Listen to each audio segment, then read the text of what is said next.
For real? Oh, no.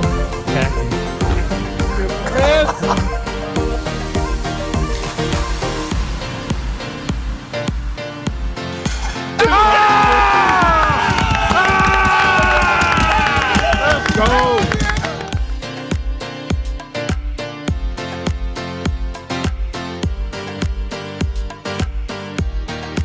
Boston.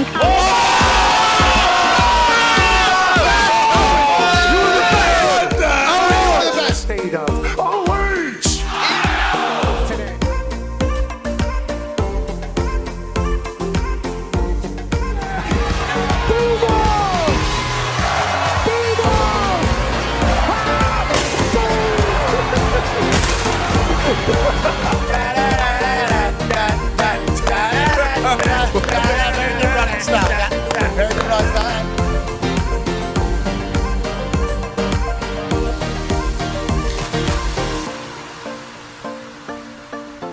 In Berkeley, California. You got it.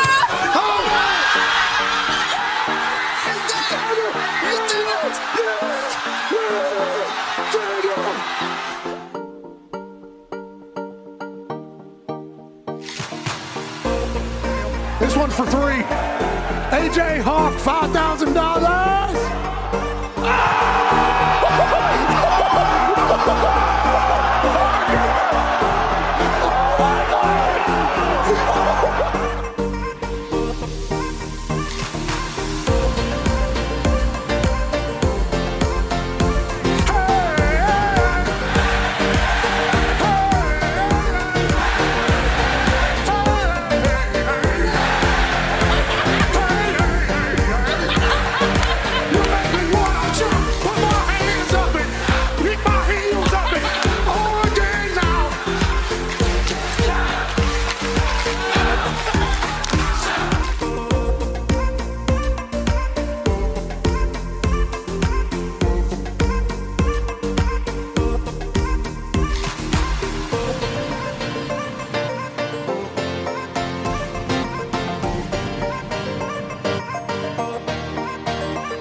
USA, USA, USA.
The following program is a collection of stooges talking about happenings in the sports world. It is meant to be comedic informative.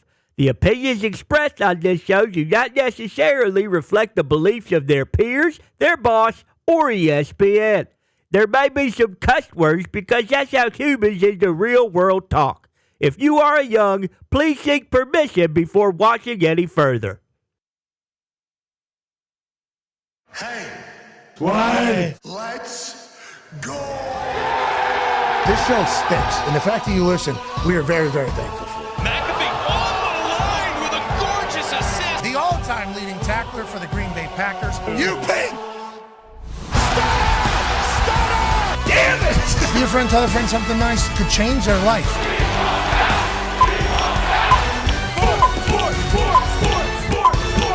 Hello, beautiful people, and welcome to our humble abode, the DraftKings Thunderdome.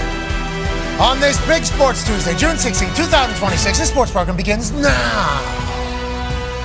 Sports are the absolute greatest thing. Right now, the world's game is kind of captivating us all as the World Cup is happening, and the United States of America is obviously going to win it. So this is a good time to maybe buy into a little bit of soccer watching. Now, yesterday, the World Cup had its most soccer day it could possibly have. After an electrifying start to the World Cup where we saw 7 goals scored by one team, 4 by the United States of America, 5 by another team, and then obviously a 4-goal half that happened in a game, we thought maybe the electricity of the modern sport is going to be one where there's a lot of goals being scored, where there's a lot of pressing, maybe a little bit of sacrificing in the back, but we're going to go ahead and score. We're going to light up the scoreboard. Well, ties, just cross-board. Spain, heavy favorite, one of the heavy favorites to win the entire World Cup. They tie with a team that has like 100-some thousand people in their entire country. This is the second time in World Cup history, and the first time in exactly 68 years. There were 4 draws in a single day, and Spain being one of them was outrageous. They're also, I think, the first team not to score, right? I think it was the first game that didn't have a score, and then Spain to be that team. Obviously, everybody's got a lot of questions. Yamal didn't start. I believe a couple other people didn't start. Maybe Spain was kind of taking Cape Verde for a walk, they thought. Sounds like it. They thought this was going to be easy. They thought they were going to be able to not in the World Cup. This World Cup, 48 teams as opposed to 32. A lot more teams getting in. That means there's a chance for more upsets. There's also a chance that magic can happen. Yesterday, a lot of soccer. A lot of soccer in, but a lot of electric environments, a lot of atmospheres that I didn't know could be possible in the United States of America at this exact time in history. Iran playing in the U.S. Yesterday with fans while everything that had just happened felt like a cool moment where sports, once again, common ground. I don't know if you saw, there were some world leaders that met this morning, I guess. President Trump was one of them. I believe there were some Middle Eastern leaders. Italy was there. They were sitting in a round table. Do you know what they were talking about at the beginning of that thing? The fights. On Freedom 250. Freedom 250. Maybe there is some common ground in sport, huh? Maybe there is a time in history has shown us that sport does have the ability to put the swords down and kind of come together and kind of realize that we have a lot more in common than we do that separates us. And hopefully that'll only continue into the future. And soccer in America is seemingly up and to the right. I think that'll help with a lot as we go forward. Now, we have a pretty big announcement to make. Chris Richards, one of the middle backs for the United States national team, Crystal Palace legend, a guy who might be the best player on our entire team, even though our entire team has best players all over the place. He'll be joining us tomorrow on the program. Cannot wait to catch up with him. They are obviously in preparation for Game 2 against Australia. Australia will be on Friday in Seattle, I believe at 3 o'clock. This dude's a stud. He's a massive piece of the entire puzzle of what we have going on in U.S. soccer as a whole, and I can't wait to catch up with him tomorrow to talk about how the team feels after the ass beating they delivered to Paraguay. Now, Australia, Socceroos. Yeah. I don't think they were supposed to be good. No. Nope. Mike Grella of CBS Sports Galazzo show, played in the EPL, played soccer all over the world. Friend of mine, a friend of the program. Absolutely. Icon. Ledge. Yeah. Absolutely. He's in the open. He's the one that scores the goal. Before the World Cup, he went on to say a lot of stuff about Australia. He went on to say, I look at the roster, I don't think these guys. What are they going to do, pack it in, hope for a 0-0 thing? This team's got no chance. And they're getting mad at me for saying this. I like Australians, he says. But this team's ass, they come out beat Turkey. Oh, yeah. Okay, so now this video from Grella is now getting circulated back again. And he's got all of Australia, all of them united, I believe. He's got the Aussie Rules football folks. He's got the rugby folks. I believe there's the running... Oh, yeah. Oklahoma. Yeah, Australia, obviously, fantastic country, was very lucky to be there. I believe they're all pretty much rallying around the fact that Grella is an American, okay, and he's talking shit about their team. They're obviously underdogs, not supposed to beat Turkey, not supposed to beat the United States of America. We, United States of America, not supposed to be as good as we certainly looked against Paraguay. So Friday should be an incredible game. And if USA wins again, okay, the hype is only going to build. Look out. The hype is only going to continue to go because this team's fun to watch. This team's filled with dogs, and I can't wait to try to learn about it tomorrow with Chris Richards. Other sports obviously happening, and it's a big one. college football had some massive news happen that will obviously affect the NFL. The Talks Tip was here at Boston Connor and at Ty Schmidt. One half of the hammer, Dahn. Cowboys AP Tone is here. Tone, good to see you, pal. Good to now, see you. as you sit at a desk that has DraftKings Sports available in all 50 states, if you're old enough and want to do it responsibly, DraftKings is available in all 50 states now. And, you know, Tone, we're sitting in front of that as a story about sports gambling has really come to the forefront of, is this an inflection point for all of college sports? Is this a moment where people that maybe didn't think that there had to be some sort of change or some sort of guardrails, or some people that thought maybe there was things getting blown out of proportion, is this the situation that is going to rally everybody to come together to maybe say, hey, let's protect college sports, let's protect student athletes, let's let everybody make money and profit off this, but we got to have some sort of rules, some sort of something that we can kind of do this. Because if not, everything's going to just fall apart. That's kind of how, you know, things go that don't have any foundation. You kind of inevitably end up falling apart, which it feels like the back end of college sports as a whole right now is. And then whenever a ruling happens where a judge who wasn't a fan of team in which he's making ruling, but certainly was in the state in which the team was in. So there's always going to be the movie-like story, like tall tale, like fodder to say, crooked judge. Yeah. Crooked judge. So local judge gives injunction to Sorsby that he is allowed to play football and doesn't have to listen to anything the NCAA says. It actually says in there. The NCAA is not allowed to do this. They're not allowed to suspend. They're not allowed to take away. They're not allowed to do this. It's actually in the injunction from the Texas judge, who was the second judge. First judge was actually Facebook posts. Yeah, wreck 'em. Okay, so they said this is not good, recused himself, I believe, from case, get new judge in there. That judge, because of what he heard and because of employment and because of the rulings and everything, says, yes, you're right, NCAA has no bearing on this. They can't make any ruling. So whenever there was a gambling allegation towards somebody and everybody is basically saying can't play, but then local judge says, no, I got all the power, I actually can do that, everybody comes around and says, like, this is a problem, right? Because then every other school says, so can I bring an NFL guy onto our team? And then if they say no, and then can I just go to a local judge that maybe doesn't like the team and just get them to get an injunction that says nobody in the NCAA can say anything, nobody can really do anything? So it was a big, big, big deal that this was happening. Texas Tech comes out, supports their guy. Texas Tech says, hey, if this was your son, and he came to our institution and the entire world was telling him how bad of a guy he was, he had a realization how terrible it was and how much help he needed. And if we just threw him under the bus in this entire process, how would that make us look? How would you feel if that was who you are? And they stuck up for Sorsby and said he never bet on any games in which he played in. This isn't a Pete Rose situation, basically. This isn't a Black Sox situation. This is a guy who clearly had a gambling addiction as a teenager. He has gone to rehab for this and stuck up for him. Everybody else said, shut up. Yeah. Shut up. We don't want to hear it. Big time. We do not want to hear it. Gambling on the sport in which you play, on the team in which you play, has been banned forever. This is the point of sports that you can't have happen. So it got real loud. Big 12 filed suit. The Big 12 as a conference. Well, if the judge says the NCAA can't do anything, Big 12 will then step in and do this entire thing. And the Texas Tech people are like, this is our, like, he didn't kill it. What are we? There's going to be a process here where people are probably going to get into this. We got a guy who's admitting it, who's getting help, who's getting rehab, who can be a story for other people. Like, we got this entire possibility. Shut up.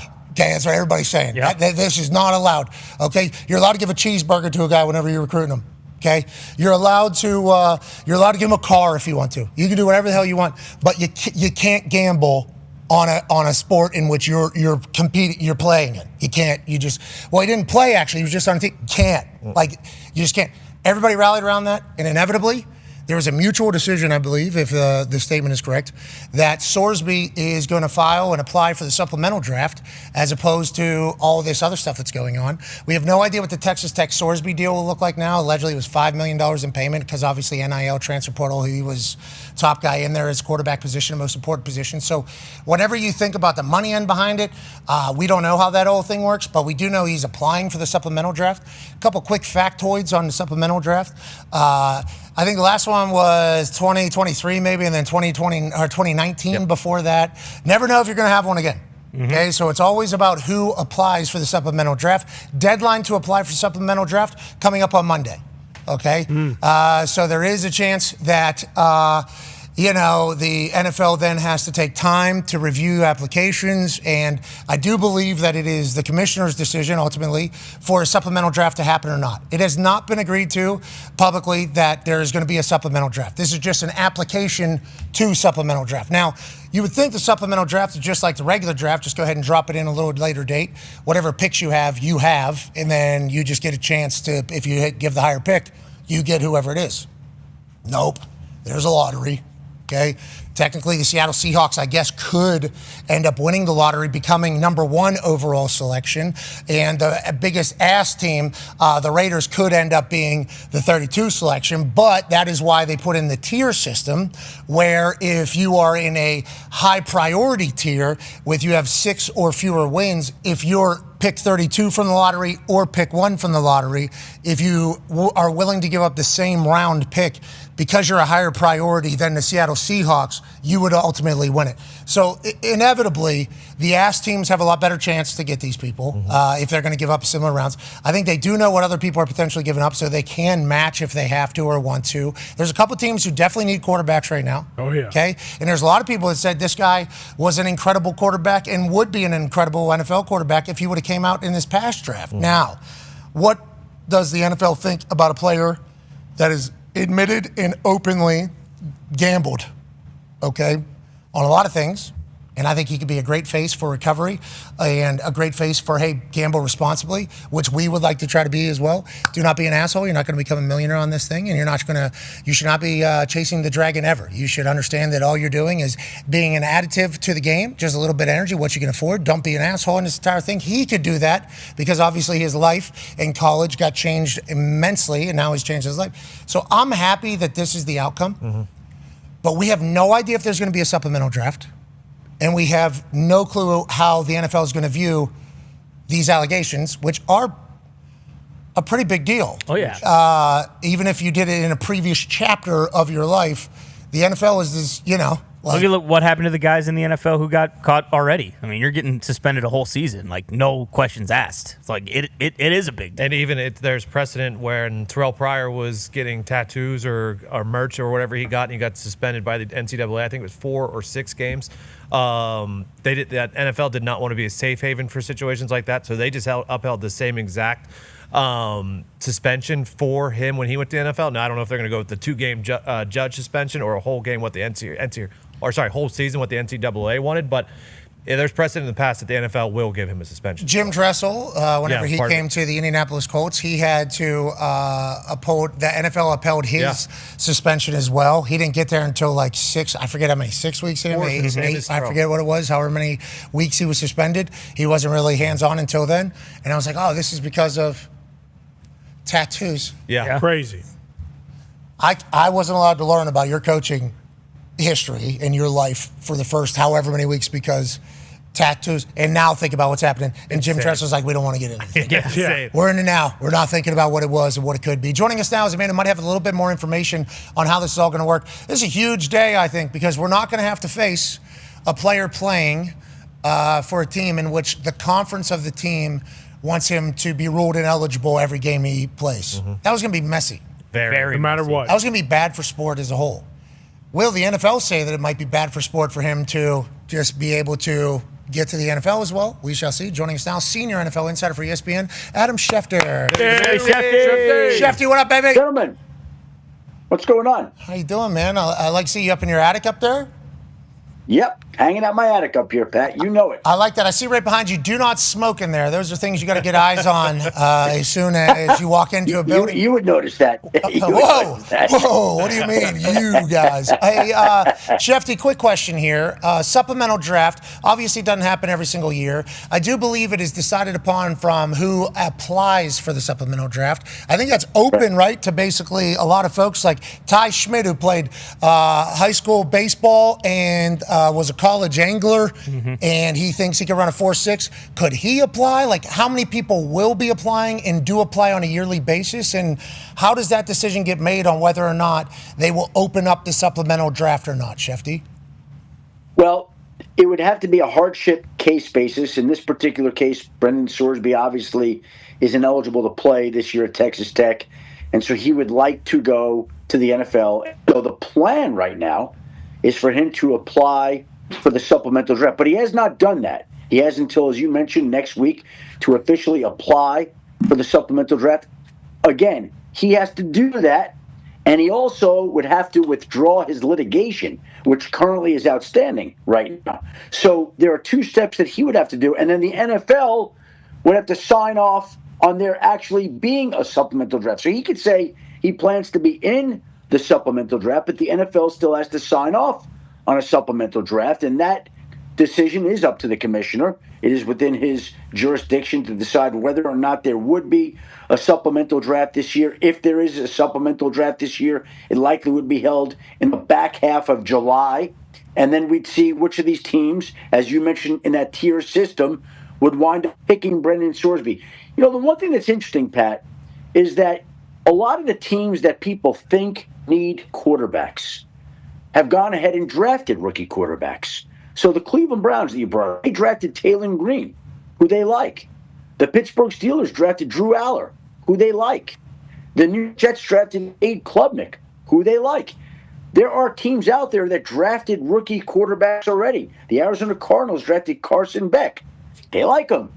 And so, again, somebody is going to roll the dice on a player as talented as Brendan Sorsby, who plays the quarterback position, who some felt might have had a higher grade in this draft than Ty Simpson, who went number 13 overall to the Los Angeles Rams. So there's always going to be the need and an interest in a quarterback who's got his type of skill set, who can run around, who can make throws with accuracy. There are the character questions. And someone's going to pick him.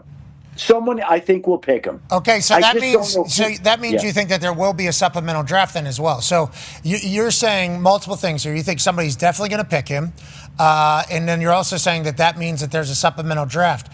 So how long after the application process ends, which is coming up on Monday, how long after that process do you expect Roger Goodell or whomever, who votes on that? Who decides that? The owners have to vote? The GMs say, yes, we would take him? Like, how do they go about getting the decision to approve a supplemental draft?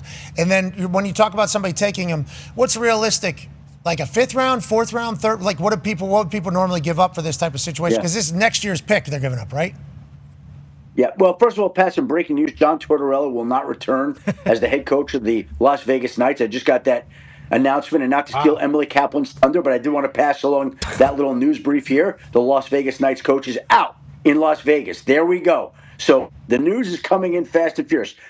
Now we can go back to Hold on, though. That was kind of the plan all along. I do believe he literally went in there for the run at the end of the season to see what they could do. They make it all the way to the Stanley Cup Finals. They thought maybe, though, that he would maybe fall in love with it, and maybe they thought to each other. And Ty, I know you're a Las Vegas Golden Knights diehard. Yep. Are you kind of heartbroken here to know that the Torts culture is potentially out the door after a magical quick run?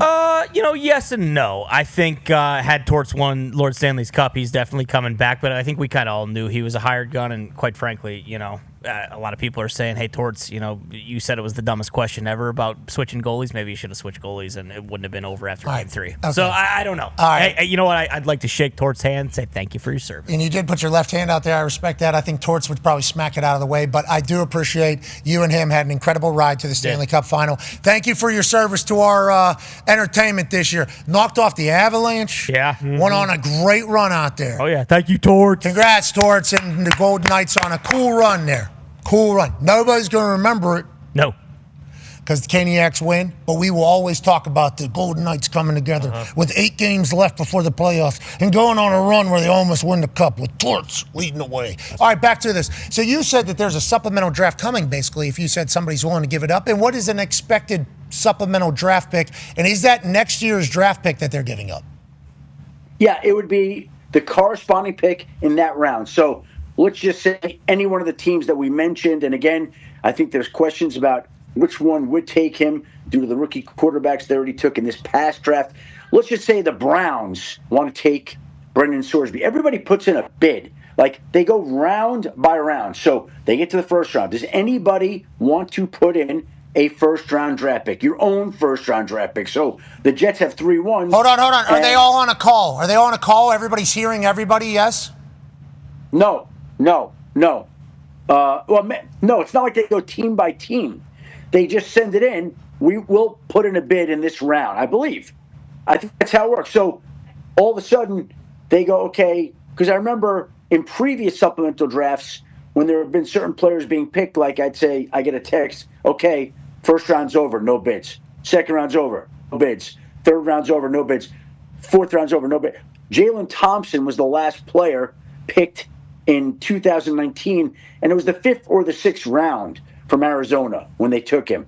So they put in a bid that round. That was the highest team in that round, and he then went to their franchise. Now, in this particular case, if there is a supplemental draft, teams would have to put in a bid, decide whether to put in a bid in each round. So a team could decide to put in a first-round pick.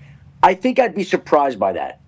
Surprised by that in part because nobody knows exactly where they'll be picking. Now, if you're a strong team, let's just say the Seattle Seahawks, I'm making this up, random hypothetical, and you figure, you know what, we're going to be in the playoffs next year, and we have a quarterback question, which they don't, and we are willing to forego our first-round draft pick. We could bid our first-round pick. But the draft next year is so good, and nobody knows where they're going to be picking.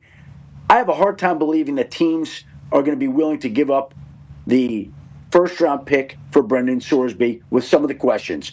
Could I see the second round? I could. Mm-hmm. Could I see the third round? Yeah. I think once we get past the third round, any round is possible. Any round is possible. But, I mean, if you're the Jets and you give up your first-round pick for Brendan Sorsby, and then the Jets have the worst team in the league next year, and they have the number 1 overall pick and the chance to go take Arch Manning or Dante Morton, and you used the pick. They have multiple. Hold on, though. They have multiple first-round picks. Can they? Right. Is there a chance that they don't have to give up their highest, or they do have to give up their highest? You give up your own pick. You give up your own pick. That's how it works. So you don't know where that's going to be. You can't say if you're the Jets, we'll give up our third one. That's not how it works. If you're the Browns, you can't say we'll give up the Rams one. Got it. You give up the highest one. So the Browns could put it in, and all of a sudden, if they had the worst record in football next year and they're sitting there at the number 1 overall pick, Arch Manning, Jeremiah Smith, any other prospect, can't take them because you took Brendan Sorsby. Now, so that's why I don't think anybody will use a 1 on him, despite the fact that he probably would have had a first-round grade this past year. All right. I think once we get past the first round, I think any round is possible. You're the man. We appreciate you joining us. Enjoy. Don't smoke up there. You're the best. That's senior NFL insider for ESPN, Adam Schefter. Yeah, Schefter. Okay, so as Foxy was scrolling through all those former supplemental draft, Chris Carter was a 4th rounder. Everybody else was second, third, first rounders. Yeah. For a lot of first rounders and second rounders. So it feels like if the supplemental draft opens up for you, there is going to be somebody that's going to go get you. Yeah. I do wonder how the decision is made. Joining us now might be a guy that knows. Former NFL scout. Now he's commentator for the NFL Combine. Yep. Commentator for the Los Angeles Chargers. And host of the Move the Sticks podcast. Ladies and gentlemen from NFL Network and ESPN. That's right. Because there was a... Yeah. Bit of a merger. You see... It's good to have him. When to become one...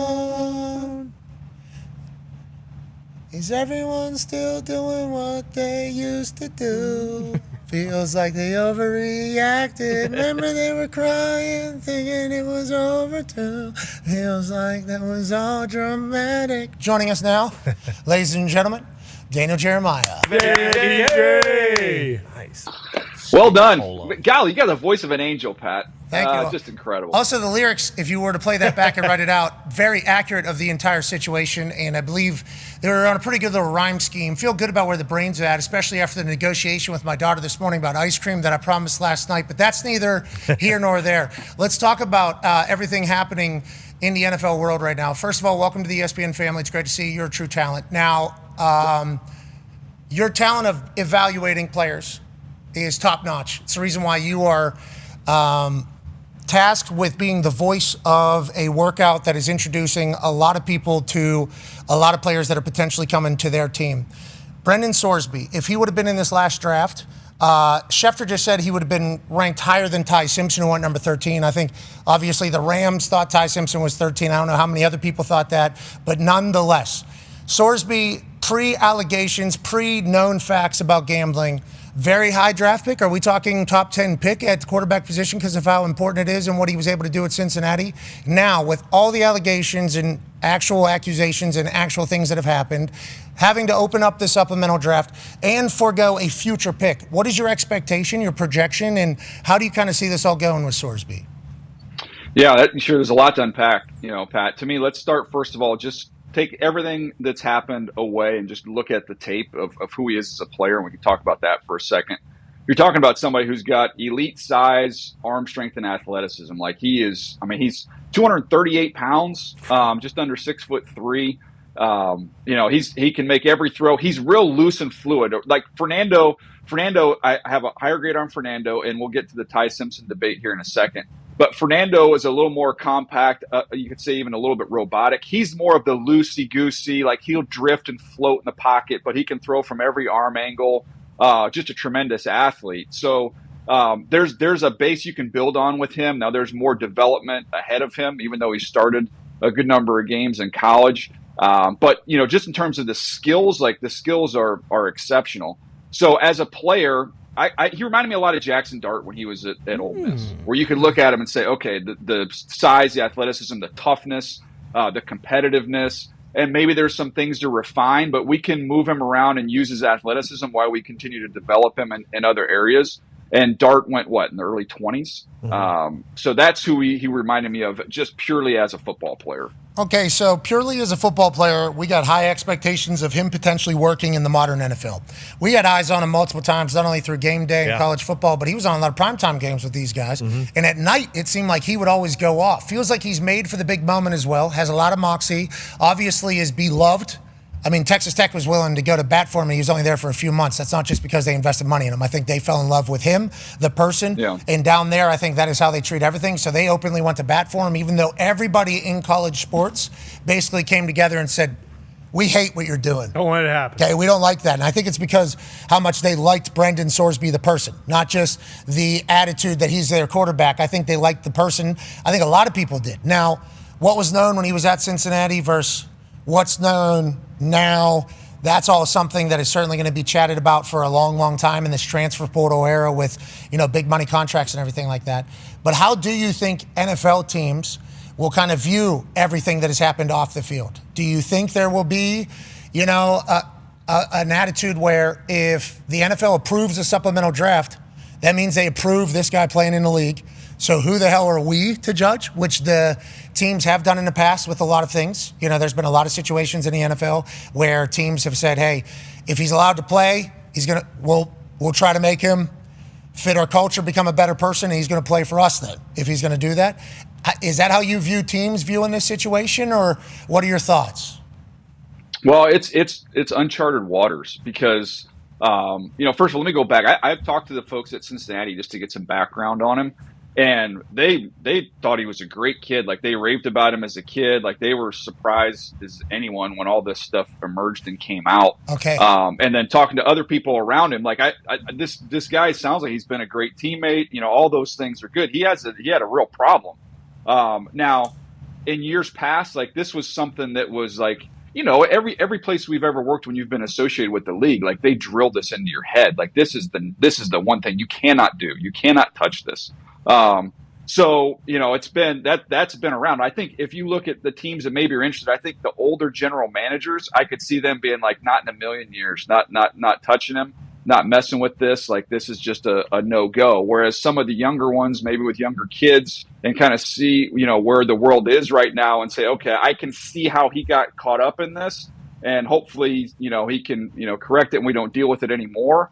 But I think there's going to be different opinions in different rooms. And, the other thing is when you look at him, if you're a team that's, you're not going to be worried about a suspension. I know some people are saying, well, the NFL might come down on a suspension. He's not going to play. He's going to get to your team right before training camp starts. Mm-hmm. So it's a redshirt year either way. So whether the NFL takes action, suspends him for 2 games, 6 games, or entire season, I don't think that'll have any impact on where a team would select him. Okay, last question here from AP Tone. Yeah, DJ, as you know, like doing the combine, like there is so many interviews and pre-work for these teams, especially making a huge decision on a quarterback and what round they're going to take that quarterback in.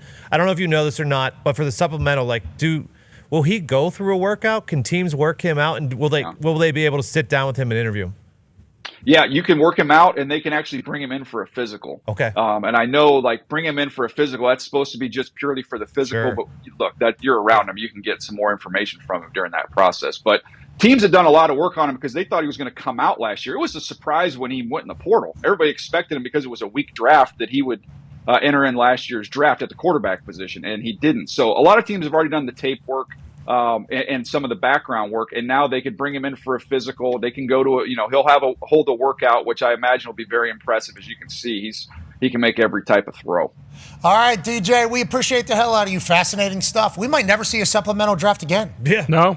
There's a chance it never, ever happens. And by the way, still hasn't been approved for this year. That's right. So hopefully it takes place. Hopefully there's a chance for a next chapter. Hopefully there's an opportunity for Sorsby to right the wrongs in the sport world that he did for future generations. We appreciate the hell out of you, ladies and gentlemen. That's Daniel Jeremiah. Yeah, DJ. Ladies and gentlemen, joining us now is a man who delivered a right hand from Sugar Land in the front lawn of the White House at UFC Freedom 250. And in delivering that right hand through a Canadian's jaw, he delivered his 7th knockout, tied for the most in the bantamweight history of UFC. This man's got lightning in his hands and moxie in his soul. A man who wants Peter Yan next, Sugar Sean. Yeah, Sugar. How are you, man? Good to see you, brother. Good to talk to you. It's been a while. Dude, it has been a while. I see you're doing well. Congrats on that company, by the way. I believe that is what this water bottle is here that has the bottom. It's doing well. We are doing well on IG, but you are doing well. Fun to watch you back out there. How did it feel walking out of the White House, first of all? An absolutely insane setup. And then understanding that the guy you're fighting just played the Canadian national anthem at the White House as he was walking out to the octagon. Did you get caught up in any of that hype, or is it just you and him as opposed to country in front of the White House stuff? Yeah, going into every fight, it just feels, man versus man. At the end of the day, we lock the octagon and nothing matters. Where you're from, nothing matters. It's just skill set versus skill set. And it's kind of a way of me thinking about that. It's a way of not letting the moment get to you. It's not there was definitely more pressure going into this fight. Just the fact that I knew I was such a massive favorite and I'm fighting a Canadian at the White House. It's like, if I lose this, I'm embarrassed. I can't fight again. I cannot walk out to another fight if I lose this fight. And that was like, I put a lot of pressure on myself for that. Walking out of the White House, I was like, what the it felt like an entire movie. The UFC production, they killed it. Dana's a gangster for even putting this. No one else would ever have done this. So the whole thing was a movie, and it's fucking unreal. You're a huge part of the movie, brother. I mean, obviously every fight ended with a knockout, but you being back in the big lights, which is what we love, and performing the way that we know you can. You could have put him away, I think, in a different fashion, but having a Steph Curry mid-jumper turn salute already in the well, that means you were incredibly confident coming into this. What should we expect from you in your next fight that you're going to get? Is this a new era of Sugar Sean? Do you feel a little bit more mature at this? How do you feel at this stage versus maybe a few years back, Sean? I feel good. I said it the entire lead up to this fight. I need a KO. I have to knock this dude out. If I beat this guy in a decision, even if it's dominating, it's not going to be, it shouldn't count. I needed a knockout. That's vintage Sugar. I don't think it's new Sugar. It's just getting back to the old Sugar. It's hard when you're fighting the best guys in the world to get back to those knockouts. So it felt good to be able to knock out a guy who's on a 7-fight win streak, coming off some really, really big wins over some really good guys, to put myself back up there and get the belt back.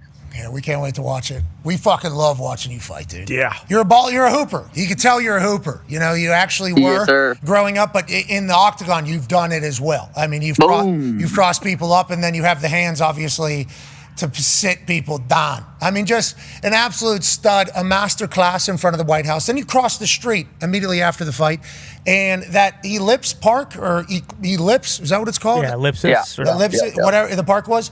On camera, whenever they did the drone shot, it looked like that Coachella Rough Rider DMX thing with how far it was. How was it out there? What were the vibes like? And was there any worry about the weather maybe canceling this all? How do you kind of manage all that shit in the lead up to it?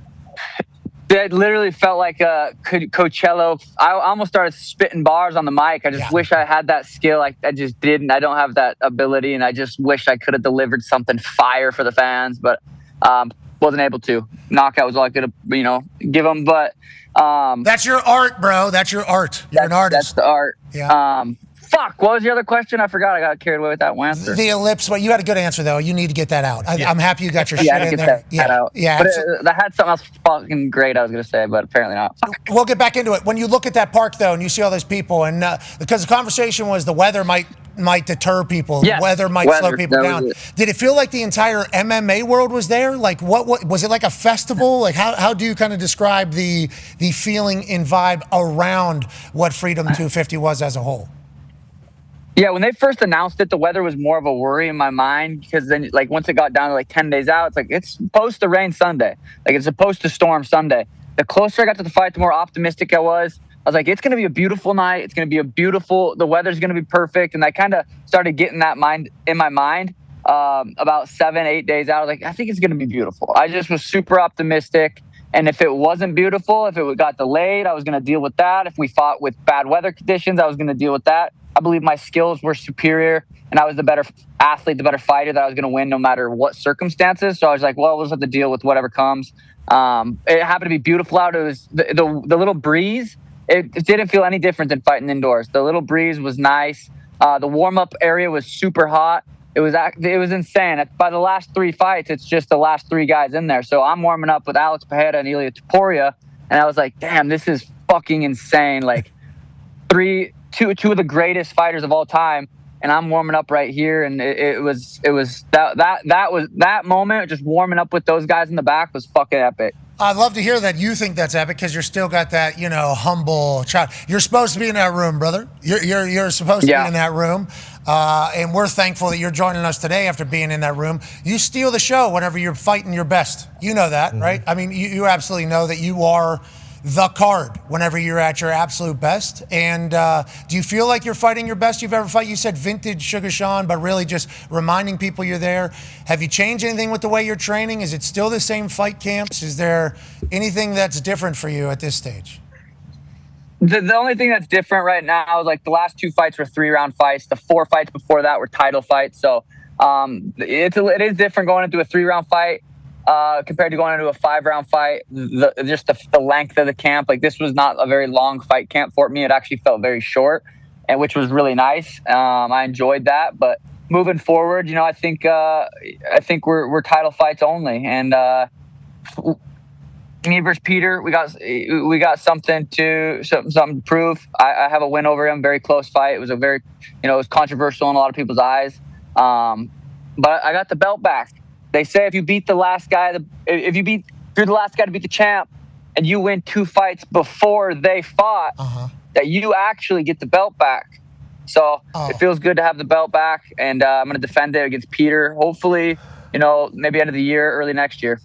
I'm not sure that's exactly how it works, but possession is 9/10 of the whatever, That's what they say. Yeah. That's how it all works. Yeah, especially on camera. That is kind of the rules. I think that's kind of the rules. You're the man. Diggs has a question for you. Yeah, sure, I do. At what point did you realize how big this event was? Was it when you were booked? Was it when you got there and first saw it? Or was it the weigh-ins, the crowd at the weigh-ins with the bald eagle flying around? Or was it during the walkout? At what point did you realize how big this event was? I remember when they first brought it up about a year ago. I was like, okay, I was coming off of a loss to Merab, and they were bringing up the White House. It's going to be next June, July. And I had fought last June, and I was like, damn, I would love to get on that. I know it's going to be massive. They can't have the White House card without the Sugar Show. So I was like, I need to get a win before I get back on there. And the timing just worked out perfect. January, I fought. This card started becoming more real as the closer it got. But I still didn't hear anything from the UFC. And then once I finally heard something from the UFC, like that it was official and they announced the card, that's when it started feeling like, okay, this is going to be huge. You know, you got Ely and Justin, Pereira and Dahn. Derek Lewis, yeah, I'll just continue to fill in there for you as we move forward. Chandler versus hey Chandler, Guffey hey, I love that man, Mike Chandler. I like the way his attitude is. Yeah, I appreciate his story. I see him at the top. He has been to the top. Yeah, I don't know how I get worried watching him. I get worried because he's too tough for his own good. I think, and he looks so good. And he's so cool. And he's like such a good. And then this guy was just playing bongos with his head with his heel. I mean, he was kicking him in the head with his heel through his hands. Like Chandler caught a couple of those. Somehow the guy's heel might have dislocated. Yeah. And just kind of smacked him in the button. And then he got it a couple of times. I'm like, damn. I love Mike Chandler. I'm happy he was on the card because he obviously loves America as well. But I didn't like seeing that just dominate him in there. The whole entire card was epic, though. I'm wondering if we lost Sugar Sean forever.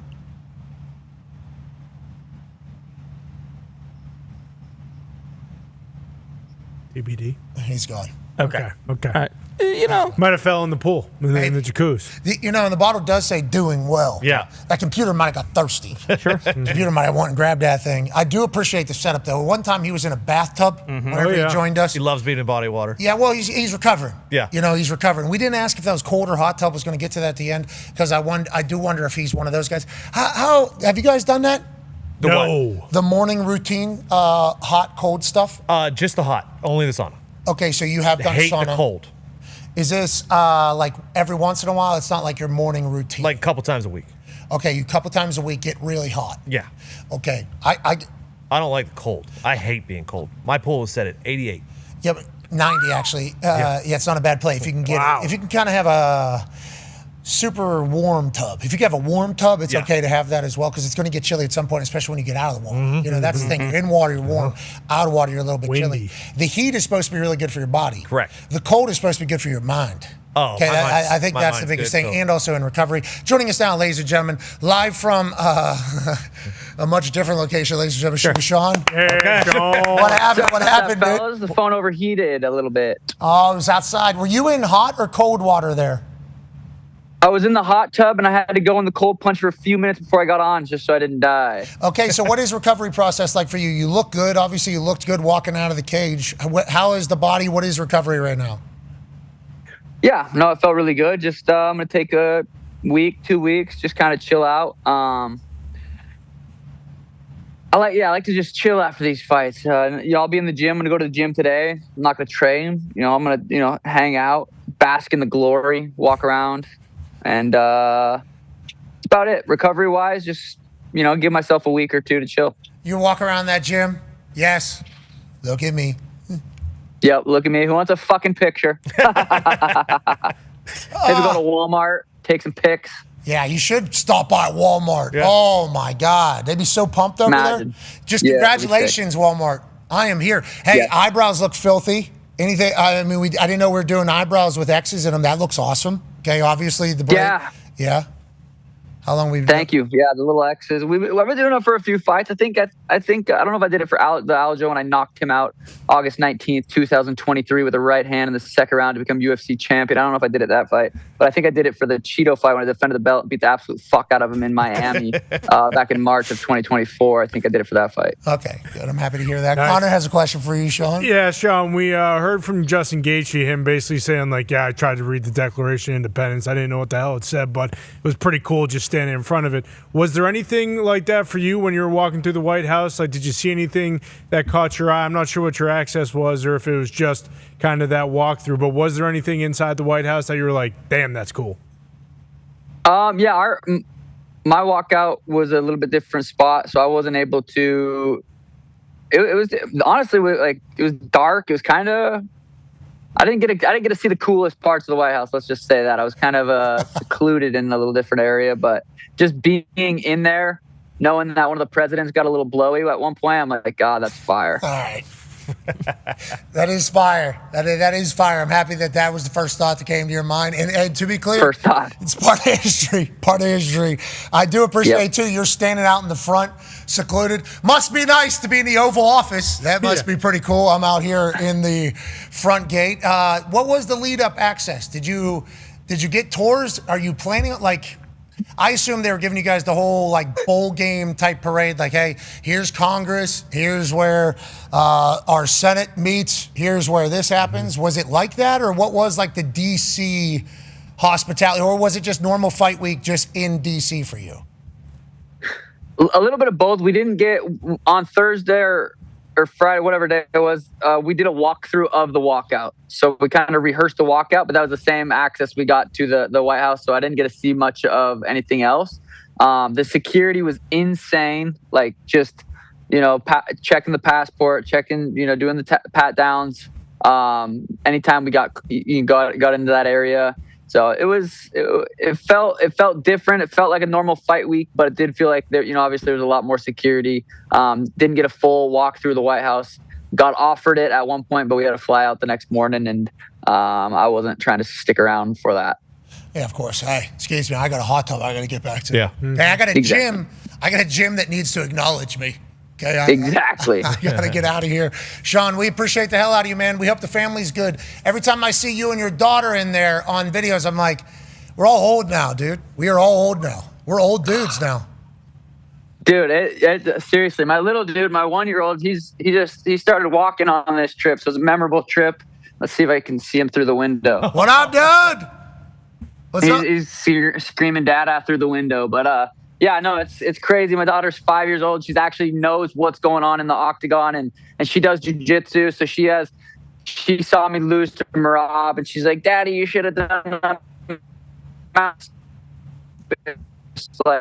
Bring her with, and she went to the fights with my wife, and they were, Danny said Elena was singing the walkout song, and it was it's so cool to be able to.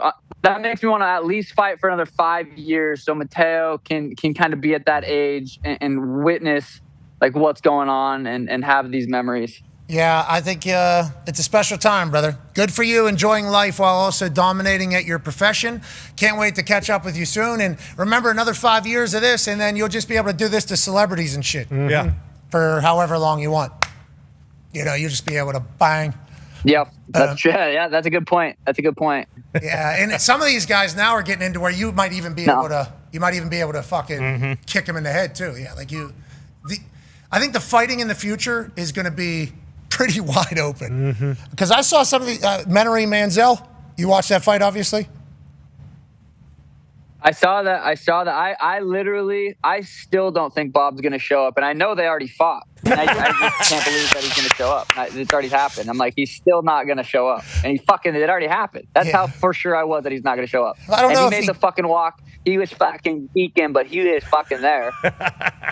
He was there. But was he? We don't know. And if he was there, maybe he wins. That's a good point. Yeah, you're the best. Ladies and gentlemen, that's Sugar Sean. Yeah, Sean. Champ, he's got the title with him right here. Uh-huh. Remember, he lost that fight. Doesn't count. 2 fights since.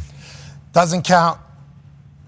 I'm still undefeated. Stopped Buffer, I think, one time. Undefeated. Thank you. You have a loss, but it doesn't count. I had a foot thing early. That doesn't count. He's good for the UFC. Yes, he's great for it. And he knows it. He wants to be entertaining whenever he's in there. He wants to knock people out. He would like the fans to walk out of there seeing him knock somebody out. He thinks it's a big deal. Came into the world in COVID when it was super quiet. And you could hear him land these shots. 5'11", 135 pounds.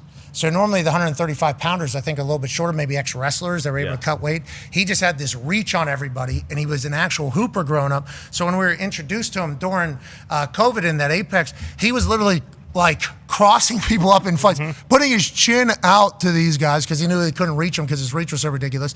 And then he would step back and literally was just video game knocking people out. And then he would have a shirt available, right hand from Sugarland. Here is available right now. It's this guy understands business. This guy understands entertainment. This guy has an incredible reach for that particular weight class. And he's not scared to knock people out. He wants to knock people out. Then he took on Cinderblock face. Marab? Yeah. No. Oh. Oh, When he just beat the shit Moutinho. out of him. Yeah. Chris Moutinho from Massachusetts. From Massachusetts. Yeah. And then he literally punched, I don't know, 450 punches to this guy. Broke his hand. Both of his hands. Both of his hands. Yeah, he walked out of the fight with 2 broken hands. Moutinho walked out somehow still awake or whatever. And it was like interesting times through Sugar Sean's career.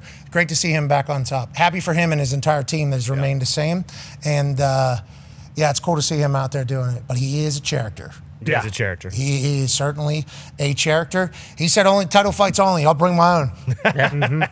Should be. That was unbelievable. Foxy, can we please go to baseball?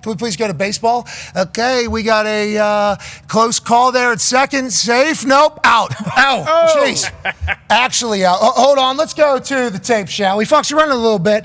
If you could pause, please, right there. As you can see here now, this ump clearly has eyes on, what's going on at the base. Oh, nice. Okay, it's going on at the base. You can see that he's not really looking anywhere but Dahn just to see what the action's going on. Like, hey, what's going on, Dahn there, boys? That's what he's looking at. And then all of a sudden, played a little bit longer. Now it's a close call. Whoa, what's going on? Well, what you're about to see here, ladies and gentlemen, is something that obviously it's a story of one man, okay, with one fist going towards one face. Now, there is not supposed to be that particular triangle. There's supposed to only be a safe or an out call. But what ends up happening is this fist right here, that one, is about to be a haymaker to the damn jaw. Play that thing. Boom! Good sell by the kid at second. And if I've ever seen Ponche in my life, that would be it right there. I like that the ump so focused on the out call, cannot even worry about a potential skull or cranium in the way of his right fist. He's hot. That's the type of ump I need. No distractions. Clearly looking at the bag. And did he get this call right? We'll never know because it's the only angle we've seen, and the catcher's head's right there. But we do know that this man throws with some gun. Follow through, too. I mean, this ain't a, hey, this is a through all the way. If the guy's face didn't stop his fist, this guy might have punched his own knee. That's how hard he was going for it. Can't help but respect the hell out of all parties here. Yeah, and the punch is probably better because if he's safe, you never know. He might be taking his jugular with a safe call out. You know, he might just bop him right in the neck. He might not be able to breathe. We do not know the names of any of the parties in this video, but we do know that guy's out, but he's still standing. Yeah, I don't think he's out. I think he blew the call, and then you slug the guy in the face. So kind of for good measure, it's just like that guy's like, oh, I'm out. I got punched in the face. I better jog it off. But it looks like he's safe. So it's also could be this umps. We don't know. This might be the first time it's documented where it's the Men in Black blue thing. Yeah, you never know. Where it's like, hey, you're not going to remember this. Right. Boom. That looks like Stone Cold. Get out. Yeah, I mean, pretty good sale too. Yeah. Right there, pretty good sale while he stays on base. That's good coaching. Guy stays on base after he gets punched in the face by the ump who's saying he's out. Okay, so I like that. Stay on base. You're not going to get me. No hidden ball trick. No punch out trick. I'm safe. He's out. Review says CTE. Okay. Let's move along to a major happening this weekend. Tim, what are you so surprised about? You were staring in wonder right there about what I just don't know how that happens at all. What do you mean? The guy's focused on a call. He's locked in on his job. And apparently he throws a weak punch because that guy didn't flinch at all. I mean, or he ate it very well, I should say. Well, he also had almost looked like it was planned. I don't like to do that. It does almost look like this could be like a Key and Peele all right, skit. Dahn, we're not everything's fake. Even though it's hard not to say, everything's fake. Yeah. Especially with modern technology and what the internet will do and could do. Maybe somebody did AI that, but I would like to let them know, if that is how we're punching people out in baseball, you got me. If we had ABS and umps punching players in the face, maybe baseball is starting to come back alive. Maybe this is modern baseball that we haven't seen. And shout out to Buddy there, who definitely got screwed and then punched in the face. Let's go to a major that's happening this weekend. Shout out to Shinnecock. Southampton's Long Island hosted this week's major, this year's U.S. Open. Now, whenever you talk about Shinnecock, you're talking about a British Isles-style course. Ain't that right, Bruce? There's not a lot of trees. No trees. You know what that means? A lot of wind. Okay? Who can hit it long? Who can hit it low? And who knows where the hell it's going? The rough? 2.5 feet. Yikes. Wide fairways, but you missed the fairway. Good luck. DeChambeau says you're out there in the form. What do we need to know about this week's major, Tone Diggs? And Shinnecock's going to be the story, it feels like. Yeah, Shinnecock is the third major of the year. This is the U.S. Open, and the U.S. Open is traditionally the hardest major of the years as scoring-wise. Last time it was played here was in 2018, and you can see how the wind affects us. There's no trees, links style, coming off the ocean on Long Island. So, like, there's nothing to protect the players from the winds. The greens are gnarly, especially in the wind, tough to hit. When Brooks won this in 2018, he was +1. So, that's U.S. Open traditionally anywhere from even to 5. JJ Spawn is your defending champion. He won last year at Oakmont. As I said, Brooks is the last person to win at Shinnecock in 2018. Your favorites are Scotty Scheffler and Rory McIlroy. They always are. And fun fact, they are actually the best players in the wind, 18+ mile-an-hour winds. They have the most strokes gained over the last 2 years. And they're favorites for a reason. But Rory obviously played great at the Masters, hasn't played great since. Scotty's top 10, top 15 every single tournament, but it doesn't feel like Scotty has been playing Scotty golf as of late.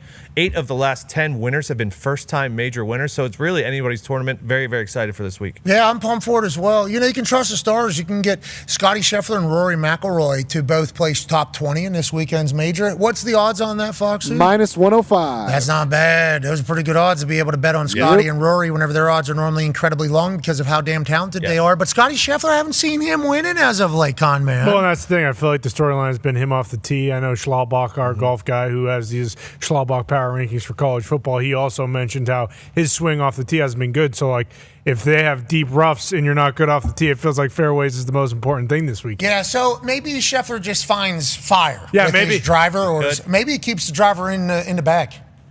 Maybe he's 3-wooding this entire fairway iron even. Maybe he's 1 iron. Why not? Why is he 1 iron this The classic Phil Mickelson route where he just hits low stingers into the wind. There was a video of Rory hitting as low as possible stingers yesterday with the driver, almost off the deck. To hit low, not let it fly. Yeah, so maybe that'll help Scheffler as he has to play a different style of game. So maybe that'll make him lock in a little bit on the sweet spot or the sweet shots that'll get you through Shinnecock. Also, not shockingly, a lot of the other best players in the wind are your English lads, your Scottish lads, your Irish lads who are used to playing in the wind on those links courses. And I would like to let all the American golfers know, can't happen. No, not at the U.S. Open, brother.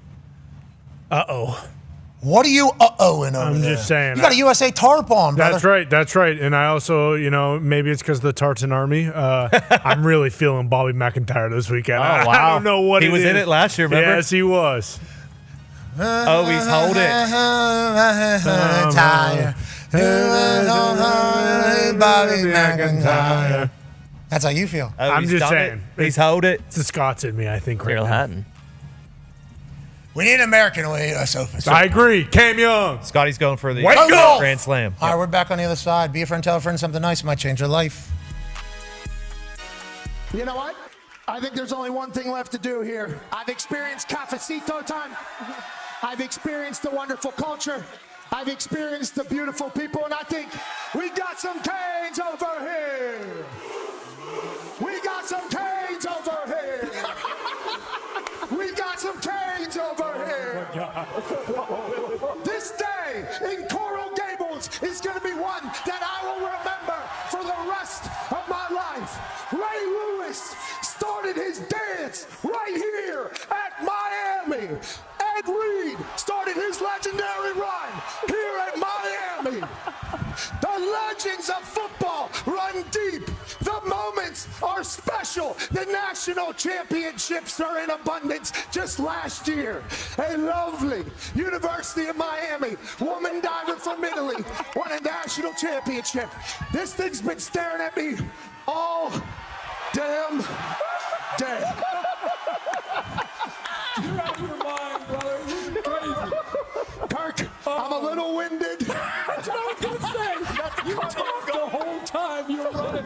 I'll give you a chance to catch your breath, you son of a bitch. You're crazy. I hope somebody got a lifesaver over there. Is there a lot of something? My man's out of breath. It is a long way to the top. Pat, you gonna jump in your suit? Are you going to jump in that full suit? Yeah, so I'm tired for you. Oh, my God. Yeah. Oh, he's going to take the jacket off. Okay. Okay. Oh, he's taking the shirt off now. Okay. All right. Looking ripped. Yeah, looking looking ripped. fit. Oh, he's taking the drawers off. ladies and gentlemen, The pants. Not the drawers. ladies and gentlemen, if you come to this beautiful campus, you will notice quickly that the students here love this university. They love this atmosphere. And I'm with everybody. I think the U is back. Give me. He's got the speed on. Oh, my God. Give me the.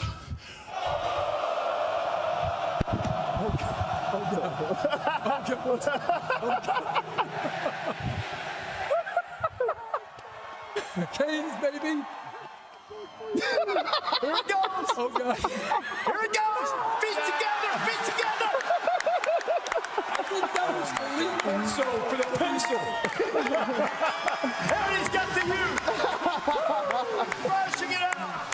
Oh, my God. McAfee with the refreshing plunge. Miami and Florida tonight. Let's have a look at that again. Check. The following program is a collection of stooges talking about happenings in the sports world. It is meant to be comedic informative. The opinions expressed on this show do not necessarily reflect the beliefs of their peers, their boss, or ESPN.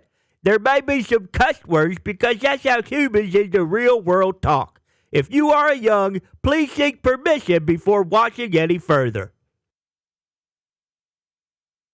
Hey, Why? let's go. This show stinks, and the fact that you listen, we are very, very thankful for. McAfee on the line with a gorgeous assist. The all-time leading tackler for the Green Bay Packers, You pig! Damn it! Be a friend, tell a friend something nice could change their life.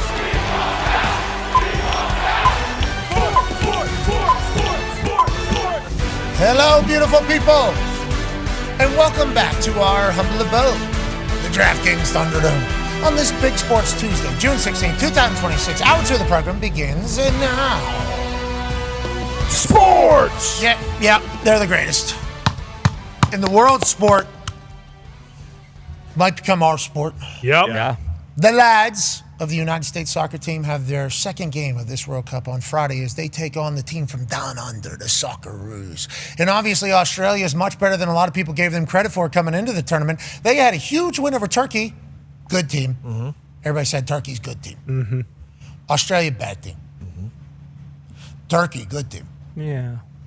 Australia said, Socceroo, hoo, how do you do? 2-0. They beat them. Now they're coming into the United States of America game. Obviously, they feel incredibly good about themselves. America just came off their best game they've ever played as a team, as a country, ever, against Paraguay in the United States. This game's in Seattle. Cannot wait to watch the boys. Today, Argentina will be playing for the first time this World Cup tournament. We've obviously been incredibly hyped about the U.S. team and what the possibilities of this World Cup could be for soccer, for the future of the United States of America. Well, American Lionel Messi will be playing for Argentina tonight. How's that work? I don't know. We still don't know. It's his 6th time playing for them in the World Cup. You don't think he can maybe play 1 or 2 with us? You would think so. Like what? He's a Miami citizen. Exactly. Mm-hmm. I see him at the grocery store down there. Mm-hmm. He built a stadium down there. Yep. He sells at every stadium in the United States of America. He's basically boosting our economy all over. Is that not? He should be. Lou Messi should be playing for America. He's not. Maybe we'll have to kind of, what's that called when something happens and then you go back and file a grievance? A grievance, no. but Retroactively? Yeah, but when a game should be canceled or removed from the record, redacted. We would like to redact this entire tournament potentially if we're able to get him as a American citizen. What's that? Well, I was going to say a couple months ago, I was singing this same tune. I agreed. At this point in time, today, maybe Messi can't get on the pitch. I don't know if Lou Messi's even. I don't even know if he's. Starting to think, I'm thinking. All right. No, Gumpy. I'm thinking there's a chance Lou Messi, if he's lucky, he's maybe subbing on in, I don't know, the 84th minute, 85th minute. Oh, a quick 6-7 minutes. Yeah, exactly. Plus stoppage time, of course. But then I look and I said, well, wait a minute. We just had Reina do that. He scored a goal almost immediately. So yeah, at this point, I'd love to have him, kind of in spirit, teach the game to the next generation.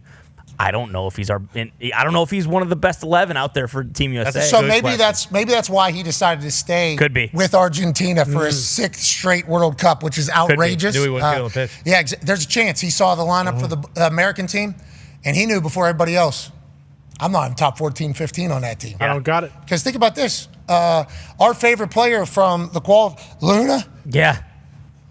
Luna could never get on the pitch. No. He scored every And he's in his prime. Messi's in his 6th World Cup. Yeah. Mm-hmm. Who knows if he even gets on? I don't know if he gets on the pitch. Maybe he doesn't even make the roster. He might get an email from Ponch. Yeah, exactly. Sorry. Hey, you didn't make it. Sorry.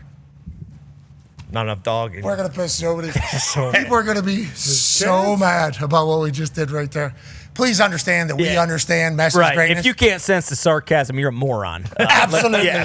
Absolutely. We do not feel that way. But we do wonder why Sid Crosby couldn't be an American because he lived in the United States for like 20 years. Exactly. Yeah. Shouldn't he be playing for Team USA? Longer in the U.S. than Canada. They would say, obviously, he was born here, raised here, we created him, blah, blah, blah, blah, blah, blah, blah. Became a man here. All right. Okay. But Messi is not playing for America, which is a problem, but he does play for Argentina tonight. And we actually feel pretty good about a bet that is possible. Argentina to win, heavy favorite. Messi to score, pretty good line. You put those two together, a nice little parlay, plus 126. And odds are subject to change because obviously both of these will be moving. Plus 132, I think I saw it earlier. Plus 122 at one point. Plus 125. Plus 126. Those will obviously always change as people continue to bet these things. But if you're 21 plus and want to do this responsibly and have a little sauce on the game, a GOAT is having his World Cup swan song. And we can't help but watch the game, obviously, but this little guy, Messi, if you haven't seen anything he's done with Miami, every time he'll be walking, okay? You'll see him on the pitch. He'll just be walking, and then whenever the ball gets into his gravitational pull, everything just amplifies, and it's an immediate electricity. No matter what, even if he passes it, it's just like you're on the edge of the seat. A guy dictates an entire game. It is spectacular. If you have a little sauce on it, obviously you're going to be more invested, which we will be responsibly, 21 plus. Argentina money line to win, Messi to score, plus 126 in that ballpark. Odds are subject to change. Feels like a nice little sprinkle. Gumpy, one half of the hammer. Dahn. Cowboys. Obviously, this World Cup has been tough to predict. Certainly. It's been tough to predict. Yesterday, a day of draws. Today, what should we expect specifically from this particular game? And why isn't Messi playing for America? I still don't understand, Gumps. He's going for back-to-back with Argentina. That's probably a big reason why they won the last World Cup. He's probably in the best form he's been in years coming into this with Inter Miami. He was scoring every game, assists every game. I expect him to do the same tonight against Algeria. And I think today is a day for the favorites. I know we've had a lot of underdogs, but you talk about France, Senegal, Mbappe. France is, bar none, talent, on paper, the best team in the tournament right now. And then Norway, Iraq, they're massive favorites. Erling Haaland, he's like minus 220 to score because he scores every game. And then you can go to midnight, Austria, Jordan. I know these games, you talk about Iran, New Zealand, like nobody was going to watch that game. 2-2 last night was one of the best games that we've seen. So all these games have been electric besides the 0-0 draw with Spain yesterday. Yeah, assuming Dumpy's going to say that about every soccer game. Okay, that he just said they're going to be. Austria, Jordan's going to be a tough one for me tonight, but I'll tell you, they might get me. I don't know if I'd watch that if you gave me $100,000. I would. $100,000? Yeah, I don't know if I could get through the whole game. Starting at midnight? No, let's say 2 o'clock. In the afternoon? Yeah. Let's say it was 10 a.m. You just woke up fresh off of coffee. Yeah, I don't know if I could physically get through the whole game. If $100,000 was on the line, I don't know if I could. Joining us now, what a life. Joining us now, ladies and gentlemen, that should be, no, not going to say it. You know, Mr. Beast does the hand on things. Sure, yeah. If someone wants to try, I'll try. And then if I do actually watch the whole thing, you still have to give me $100K. So, like, we try it, but I don't know if I can. You need to fall in love with these teams that have a chance to go on a Cinderella-like run. I got one team. And I have fallen in love with that team. USA, USA. Joining us now, big-time fan of Austria, college football national champion, Super Bowl champion, Ryder Cup winner, ladies and gentlemen, AJ Hawk. AJ, we need someone to step up and pledge that $100K to get Ty into that game. I think. Do it. Don't do it. If you have $100,000, give it to some other thing. Give it to something that needs it. Ty, how do you know Ty doesn't donate to charity? He might win it and give it to charity. I know Ty's not going to donate that to charity. I will not be giving it to charity if I win it. No. Maybe to that logo though on your chest. I'm gonna need a little more than $100K for that. That's gonna go right into my personal bank account. Yep. Especially if you're watching. Yeah. 110 minutes. Yep. Including stoppage time. That's a long time. I mean, this tournament has been awesome, but like yesterday, we were juiced up for that Belgium game, and then it's just like, oh my God, are you kidding me? This is just dragging. And that's what's crazy is I never thought I'd be saying like the U.S. is kind of like the pick to click in this tournament. You watch it, you know it's going to be exciting. And yeah, I'm from here. Maybe that has something to do with it. But Austria, Jordan, come on. Okay, all right. So Spain, obviously, yesterday had a tie, day of ties yesterday. Kind of boring. Today, huge day as the Stars take the pitch for the first time. And maybe we'll change our tune about who the best team is. Maybe. Germany scored 7. America went crazy. France, heavy favorite. Let's see how they are. Argentina, the same. And then Austria, don't look now. Little midnight run out there. Should be fun to watch the entirety of that one. We'll have minute-to-minute analysis tomorrow about Austria-Jordan tonight. Okay, let's talk about some other things happening around the sports world. AJ, I think it's a big deal, this Sorsby situation. Him going to the supplemental draft, I think, was inevitable. I think that was the right decision from the beginning for all parties, but we certainly took an interesting path to this point. Now, the NFL still has to deem a supplemental draft to happen. Okay, their applications are allowed to be submitted until Monday, and then the NFL will obviously go through whatever process it goes through. We still don't know that exact answer on how it works. Is the commissioner just the one that deems it good, potentially? And then how long does it take for that? And then what team will give up what for him? We went through a lot of the previous supplemental drafts. It feels like if the NFL opens up a second draft for you, you are worthy of a pretty good pick. Chris Carter was the 4th rounder, and that was the lowest one we really saw through this kind of carousel of stars, pretty much, for this entire thing. And a lot of first-round picks, second-round picks, third-round picks. I saw Dan Orlovsky, who I don't think knows really anything about the supplemental draft process at all. He said, I'll put up a 4th rounder for him. It's like, well, it seems very abnormal to get to the 4th round, especially at the quarterback position. AJ, your thoughts on how we got here, if we have a supplemental draft, and what that means as a sport as a whole? Yeah, so I don't pretend to know all the ins and outs of this whole situation. I listen to Shefty on here and DJ and everyone talk about it, and you guys. But yeah, I think a supplemental draft absolutely happens. Sorsby goes, top first 2 rounds, I would imagine. The guy seems like someone is going to draft him to be their potential franchise QB. I feel like he's that kind of talent. Feels like a second round. I think first round, everybody's going to grandstand. Can't give up a first rounder for a guy that's entrenched in a gambling thing. Second round is okay, though. Okay, second round's okay. That's Daniel Jeremiah made a good point about the younger GMs versus the older GMs. Who holds what as like kind of what the rules are and what the rules aren't.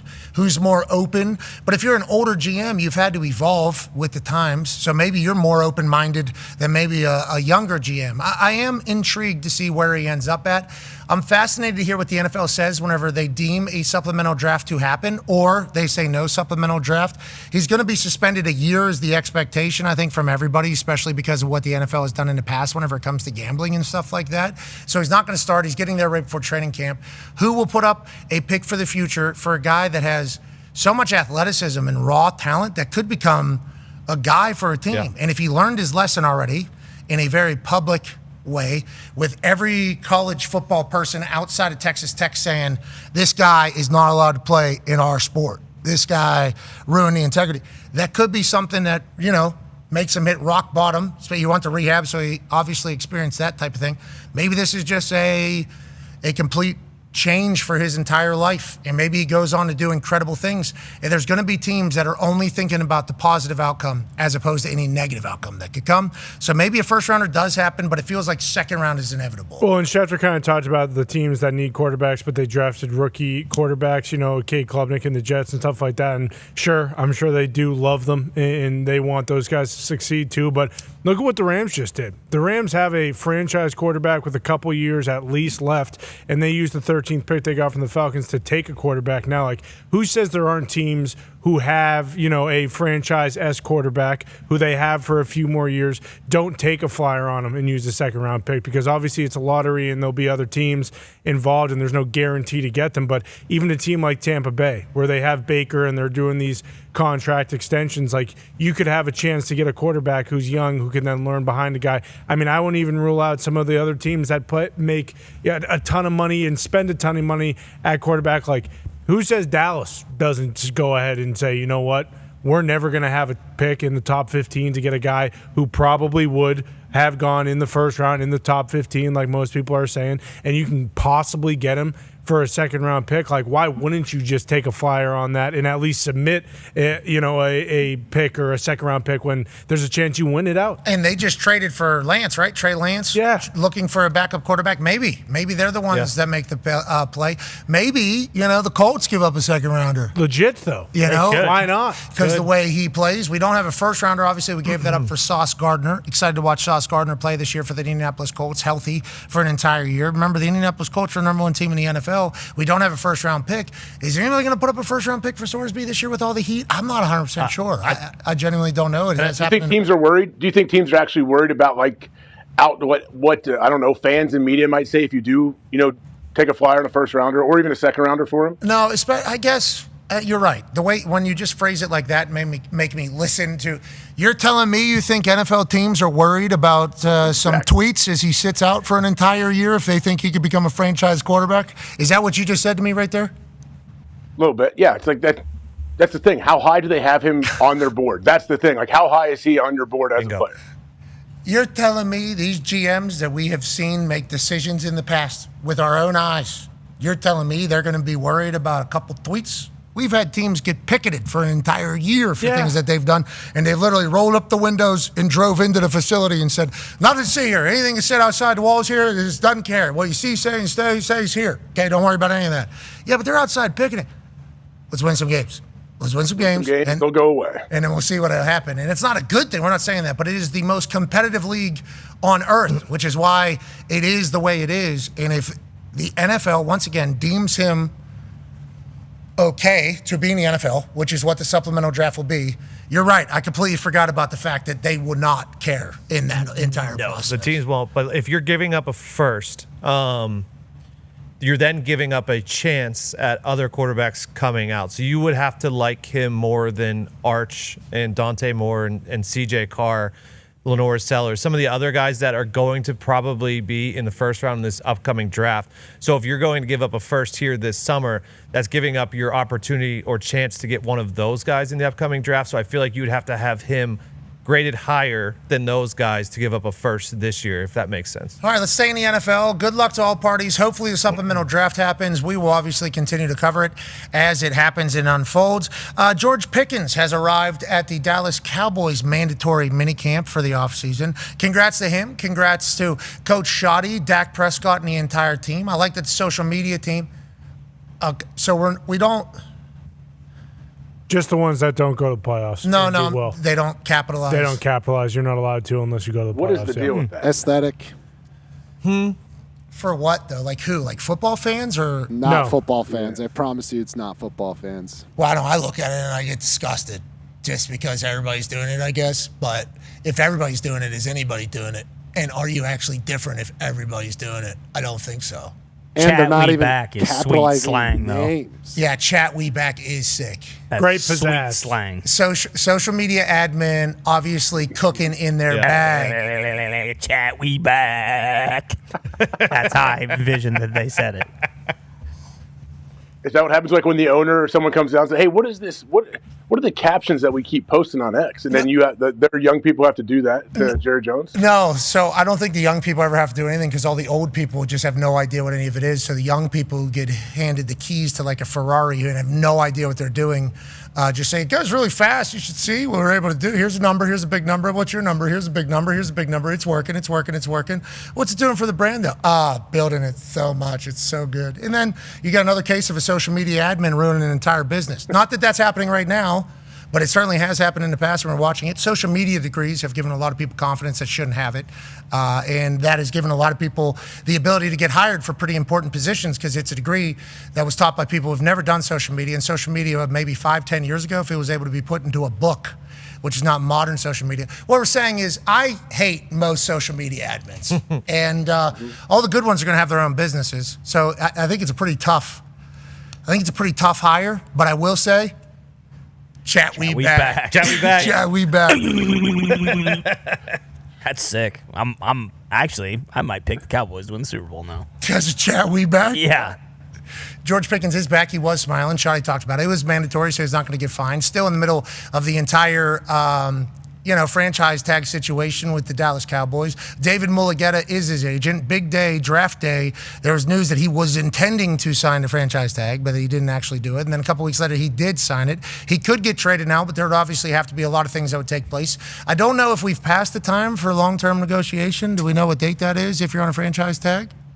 I think it's any time up until what could be. Season starts, right? And until the start of the season? Yeah, I don't remember. The week before? As a player that was franchise tagged, I do know that there was no long-term discussions after I got franchise tagged before the expiration date, but I did get a text from somebody that said, you can no longer negotiate a long-term contract with the Indianapolis Colts. I was like, yeah, I don't think they were trying. There was no efforts, but we'll see if the Dallas Cowboys do that. Pickens obviously has his best year as a pro with Dak Prescott last year. What do you expect from him this year, AJ? Is he playing for the Cowboys this year? Is it under a new deal, or is he just playing out the franchise tag and rolling the dice on maybe getting the big bank next year? Yeah, so early on, I didn't think there was a chance he was playing for the Cowboys. I thought he would not want to be there. Maybe they were going to try to move him, but now I think he's going to. I think he plays there this year. I think he has a giant year. I think he and Dak have a great connection. I think obviously Pickens is highly, highly motivated as well, trying to get that new deal, trying to let him know, like, hey, I'm a top tier guy in this league. I need to be paid like that on a long-term deal. So I think when you have players like that are as talented as he is, especially when they're working to get another long-term deal, they tend to have great seasons. Yeah, I think if you're hungry, you're obviously going to hunt a little bit more. Not that George Pickens hasn't always been hungry, but boy, it felt like a perfect fit when he went down to Dallas, didn't it, Tone? As a Pittsburgh Steelers fan, obviously you knew about his talent, you knew about his ability, but there was some shit that was going on seemingly around him that wasn't great for culture, but was there anything good for culture then? You could argue. Well, yeah, there is a lot of conversation. Really good question. There's a lot of conversation about that whenever it comes to everything that happens everywhere. There's two sides to every story. Pickens felt like he was at home at Dallas. What do you think this ends up being for him and the Dallas Cowboys? Yeah, George's talent has never, ever been an issue. And it's not like he, off the field, has ever gotten in any trouble or anything like that. Like, he's been great off the field as far as, like, not getting in trouble. But, like, it was just like showing up late, effort things or blocking things, and it was just like it didn't work out. His time had run out. He never really had a great quarterback, obviously, in that system. I mean, we drafted Kenny Pickett in the first round. That didn't work out. Justin Fields, that didn't work out. So, like, it just Russell Wilson. It just never worked out, but his stats were still incredible. Mason Rudolph. Was still incredible. But, yeah, now that he's with Dak, he had the best season of his career. It's just they have the top paid position guy at so many places. Are they going to pay him? I don't know, but he's an incredible talent, and he's worth it somewhere. Did Ducky play with George? George wishes. Duck was thrown Probably not. James Duck was beforehand. Yeah, he would have a 2,500-yard year had he played with Doug. Hey, I think Duck is currently throwing for $5,000 a year right now. You say that. Congrats to him. I think that was a right? They officially they whack. Congratulations, Duck. Duck looks good. Congrats, Duck. Unbelievable. Every time I see him anywhere, he has, I won't say the best vibes because there's normally multiple good vibes people, but he does have amongst the pantheon of the best vibes in the entire room. Does that make sense? Yes. Yeah. He's not above. It's not like. Sure. Yeah. But he's nowhere near like an energy sucker either. No. I mean, he is always up here. And he's married. Yeah. You don't know Haggard. He doesn't know Merle Haggard, does he? That's part of the problem. That's part of the problem with him. probably why he didn't last in the Steelers. God, I love doing that. That's my favorite thing. You hear a Southern accent, AJ, you immediately respond with, I heard you don't know Haggard. And then just kind of see what happens. You're going to learn a lot right there. You can kind of conversation starter, isn't it? Yeah, you can kind of decide which way the world's going to go in that exact moment. You can kind of figure it out. As we wait for a man to join us who is a soccer obsessed commentator. Legend. This guy's entire life has been committed to ball. He's played overseas. He's obviously played here in America. And he's currently on a show called Galazzo on CBS Sports. And he had this to say before the World Cup started about the Australian soccer team. Listen, again, with this Australian thing. It's getting a little out of control. Okay. Can I just say, though, you keep adding fuel to the fire. I'm going to just say something. It made me actually go back and do more research because I'm like, wait, and I love Australians. I'm like, oh, maybe they're right. I go look at their team. I don't recognize any players in the team. I'm not kidding, though, when I say this. It's like, what are they drinking over there? Because they got no shot of doing anything at the World Cup, right? And they're the weakest team in the group. And the U.S., although they've got their weaknesses and their deficiencies, you got like 6, 7 players, 8 players playing in the Champions League, playing in some of the top clubs in Europe. You go look at Australia. So it should be a free bet for you. You got to take the bet or not? I would take the bet all day. How much money would you put on the US winning then? Out of your own money? The U.S. winning the game? Against Australia. If you're so confident. I don't know.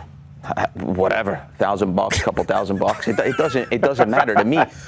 There's no shot Australia could compete with the U.S. It's the only way they can play is in defense and try to keep 0-0, and that's the only way. But they don't have. There's levels. Like, yeah, I know about football, and it's like, anything can happen. Yeah, okay. But there's also levels of quality, and U.S. has players that play week in and week out the highest levels of Europe, and Australia does not. Ladies and gentlemen, joining us now, Michael Greta. How's it going, man? Boys. Happy to be here. How are you guys? Hey, thank you for joining us yet again. Obviously, the World Cup has taken over our entire existence. I'd say it's World Cup fever. Yeah, it is, really. And I didn't even know that we had heat with an entire country or continent, if you will, both at the same time. I didn't know you predicted them to be Australia, you were saying they were going to be instead of Australia. How big of an underdog were they against Turkey? After watching them against Turkey, do you all of a sudden think to yourself, wait a minute, maybe I was completely wrong about the Socceroos? Or do you think they got lucky out the gates and America should still absolutely handle the team from down under, Grilla? It's a long story, right? But I'm going to start here. Australia were 5-1 underdogs against Turkey. Turkey was predicted to win the group. They're a very good team. They've got players who play for Juventus, Real Madrid. They've got some unbelievable players. They caused an upset against Turkey. They had 20% possession of the ball, which is not much. They conceded 30 shots, which is a ridiculous amount, but they went on to win. I was going to come on here originally and say some nice stuff about them, but now the fan base has gone a little too far. And I started this conversation. It was birthed about the football, and the messages I'm getting from the Australia fan base is about the country, about us as a country, about the U.S., and about how it sucks in all these different categories. So, really, it's been unbelievable. They wear a yellow shirt. I think that maybe they're getting themselves confused with Brazil or another team that's won something in the past. They've never won anything. I know I look up what Australians are good at. I see cricket. I see rugby, maybe the Outback. I mean, I'm sure they got some wild safaris out there. Breakdance.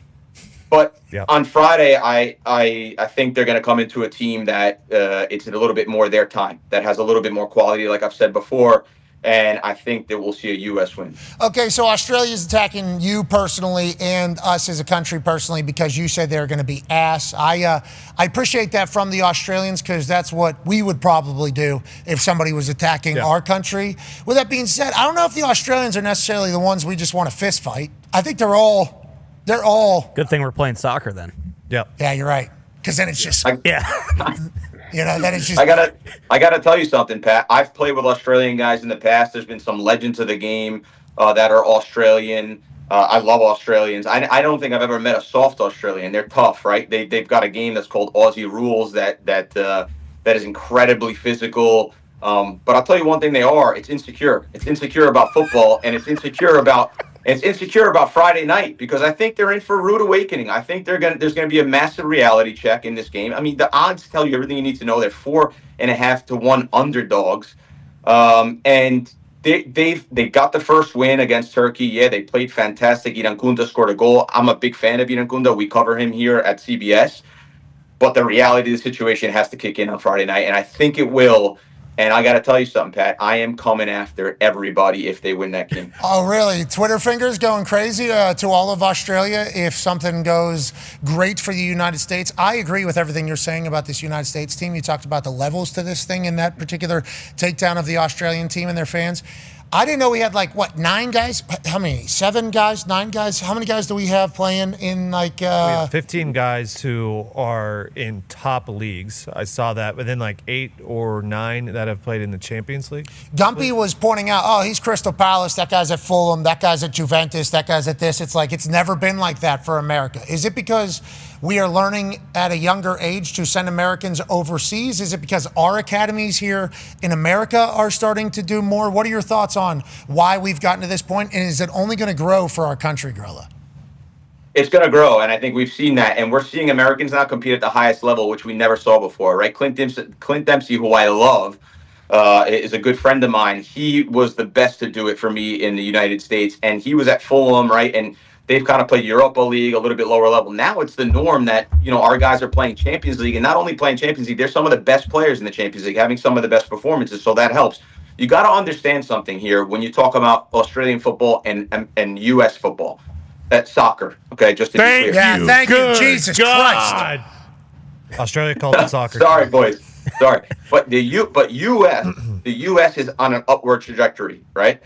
Australian soccer's been stagnant for years, right? They had the legends, guys I play with, Pat Kisnorbo, Harry Kewell, Viduka. They've had some unbelievable characters in their team, Cahill. but they're stagnant, and the U.S. is on the rise, and they want to steal the thunder of the U.S., and I just don't see it happening when I look at the math. The thunder from down under, you're saying? Yeah. The Socceroos. I understand what you're saying. Yeah, I know you're a big fan. I know you're a big fan of that all. Let's talk about some of the other teams that were supposed to be great. Go ahead, Con Man. Yeah, Grella, so riddle me this. Spain sucks at soccer now because it felt like everybody was up in arms, and it was a great story from Cape Verde, Cabo Verde. I've seen it been kind of called both, but what happened there? And then also just a quick hit today, 3 o'clock. Is France going to lay an egg just like Spain, or are we expecting them to do what Spain was supposed to do?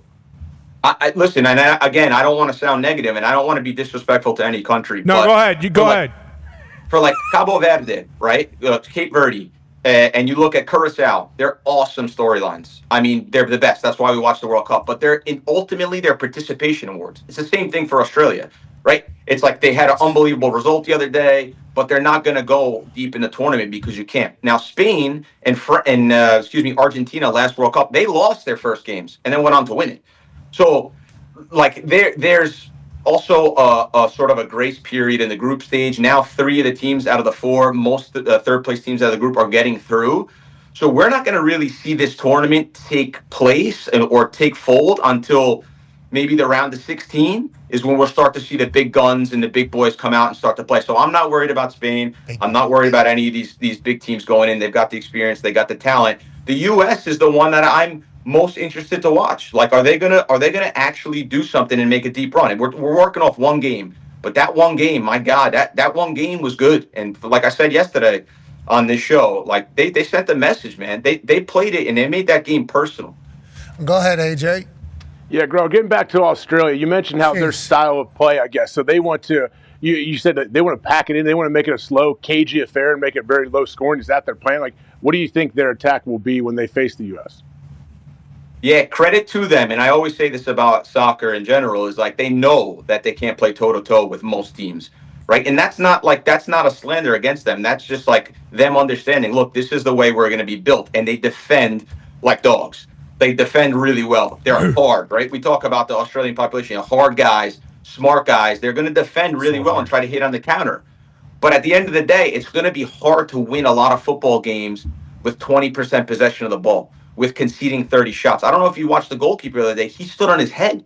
He was unbelievable. So I just don't see the sustainability in playing that way in a tournament of this magnitude, especially when they come up against really, really good opponents. Wouldn't you say that that's how the United States teams used to play? Kind of scared, pack it in. We'll get one or two opportunities. We better take advantage of it, but it's going to be incredibly boring soccer. And to your point, I think it is always whenever a team realizes they're not going to be able to keep up with the other team, we're going to have to make them play our game. What's our game? Boring, slow. We'll let them get all the yards, but when it gets in the red zone, we're going to tighten this thing up, and it's going to be a cagey affair, as Gumpy likes to call it. The American team being wide open is awesome. We're going to give up goals there, right? That just needs to be understood that we're probably going to give up some goals. We're expecting to outscore people now, which is very abnormal for the United States team, right, Grella? Yeah, that's exactly right. And, defensively, that's still where our weakness is. So maybe Australia will try to exploit those moments. But the one thing that jumped off the page the other day to me when I watched them play was the athleticism. I mean, the speed and the tempo of the game was outrageous, and they were just all over it. They're press after loss, right? So when they lost possession, the way they hunted the ball as a team was the top level. Like, there is no higher level in that. So I think they're going to have a lot more of the football. Are there going to be moments when they play against other teams that they're going to have to play more defensive? For sure, that's still going to exist. We're still not the best team, right, in the world. Let's not be Australian and think that we're the best team in the world. We have to be real. No, I'm going to be American, and I'm going to say we're the best team in the world. Okay, that's what I'm going to do. You can't do it because you got credibility and shit. We do not. No. I saw Balogun get a goal taken away. Should have had a hat trick. Offsides. Get rid of that rule. Such a stupid rule. Dumb. I'm so sick of the offsides. I hated it as a kid. Hate it now when I'm watching. But he should have had 3. We're the most talented guys on the field. No questions asked. We're going to win. That's how I feel. I appreciate you saying let's not act like that, though. Come on. Let's be fucking adults here. All right? This is the first time we've played fun soccer in our lives. Okay? Let's not just automatically assume this is the big boys. I want to let you know, Grella.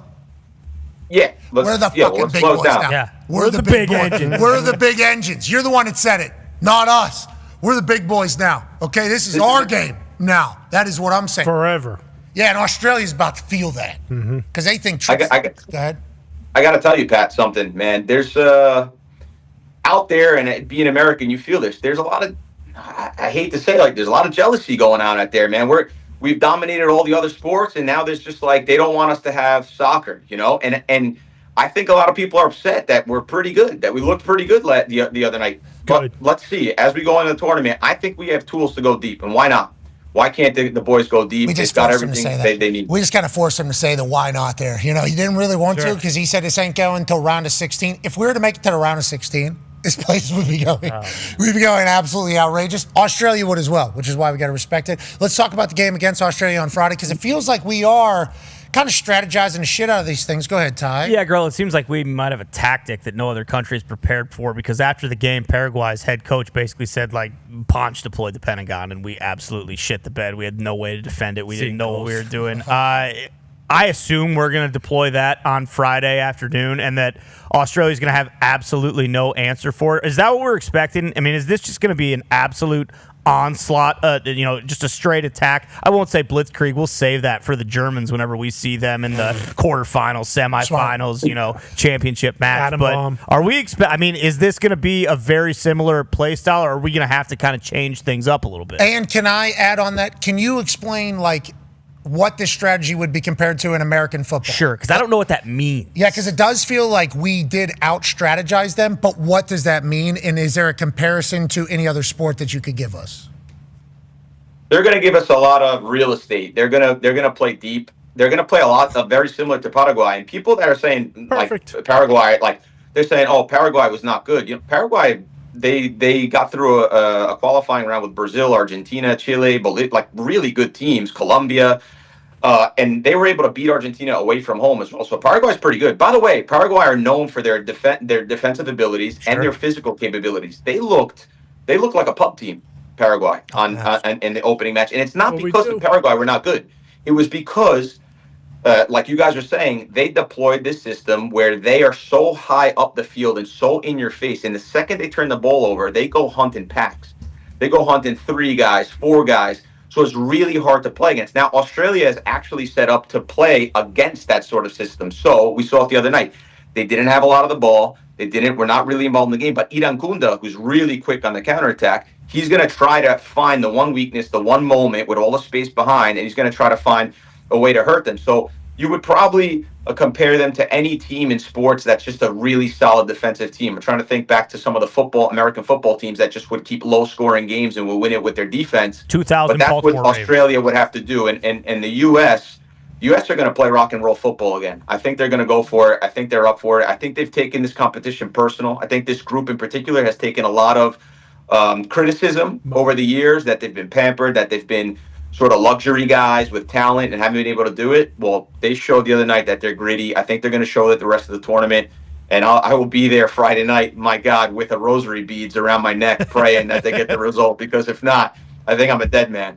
Yeah, you should wear a hat. You should wear a hat. I think maybe some sunglasses as well, so you can hide yourself from the Socceroos that will certainly be in abundance. What a passionate country. You're feeling all of that right now. Hopefully the United States team can get a win for you and for all of us as the soccer heat continues to rise. We appreciate the hell out of you, Paisan. Anytime, boys. Do you think Thanks for having me. Do you think it's because you grew up speaking Italian that you're able to say all these different names so good from all these other countries? Do you think that's why? Oh, definitely. Yeah, for sure. Like, my first language was Italian, and then obviously I learned English after that. So you got to have a little bit of everything. But because we cover so many teams from around the world here, it just comes as second nature now. What group is Italy in this year? Are they? What? I haven't seen them play yet. Yeah, they must play tomorrow. Yeah, it hasn't been good for Italy. 3 cycles. I got an 11-year-old son. He's never watched Italy play in a World Cup. So Grazie, prego. Yeah, but anytime you say a name, it has to feel so cool when you say it accurately, because we're just reading the screen wondering what. I think they play Ireland this weekend, don't they? But I got to tell you what. I got to tell you guys something, though. Okay. Italy's got 4 World Cups. Yeah, 4. In the past, bitch. Yeah, USA's got 1 right now. You're the best. Didn't we just expand it to 48, Grower? Sorry, Italy's didn't make it in? Yeah, they're 68. It's crazy. Capo Verde. What's the name? Yeah, say Cabo Verde. Capo Verde. Will you say Grower said it way cooler. Yeah, will you say it again? The Capo Verde. Cabo Verde. Cabo Verde has a population of 500,000 people, guys. That's incredible that they're able to accomplish what they were able to accomplish yesterday against Spain. And they got in over Italy. Yeah. That's crazy. And Ireland. Wow. That's how. Yeah, the Paisans got to figure it out. They got to figure it out soon. So they're under a whole remodel over there, but they're sitting on their 4 World Cups at the moment, and they're trying to figure it out. Yeah, maybe they should deploy the Pentagon. Yeah. Because it sounds like Ponch has really got to figure. Good There luck. it is, right there. Good luck figuring that out. There it is, right there. That's what Ponch is drawing up. Everybody sees him on that computer. Yep. That's what it is. Right. All those arrows. Hey, are I got to songs. tell you something. That's what I think that's what Paraguay felt like. That drawing right there. I felt like they thought they played against 20 guys. Those are all shots on goal. All those arrows. Those are sogs. Sogs. Good luck defending that. You have no idea where it's coming from. Great. Hey, I didn't know you knew soccer like that. It's the Pentagon, baby. I didn't know you knew it like that. That's pretty good by you. Not bad, right? Yeah, World Cup fever kind of gets everybody diving deep. It does. You're the best, ladies and gentlemen. That's Grella. Thank you, buddy. Grella. He's an unbelievable soccer animal. I love him. Wait till Iran feels the Pentagon. When we play them, when we play them in game 3. Head back. That was an interesting situation. That just, once again, is a reminder about sports. I talked about this in the first hour, but I think it's a cool thing, and it's what we've been preaching about sports for a long, long time.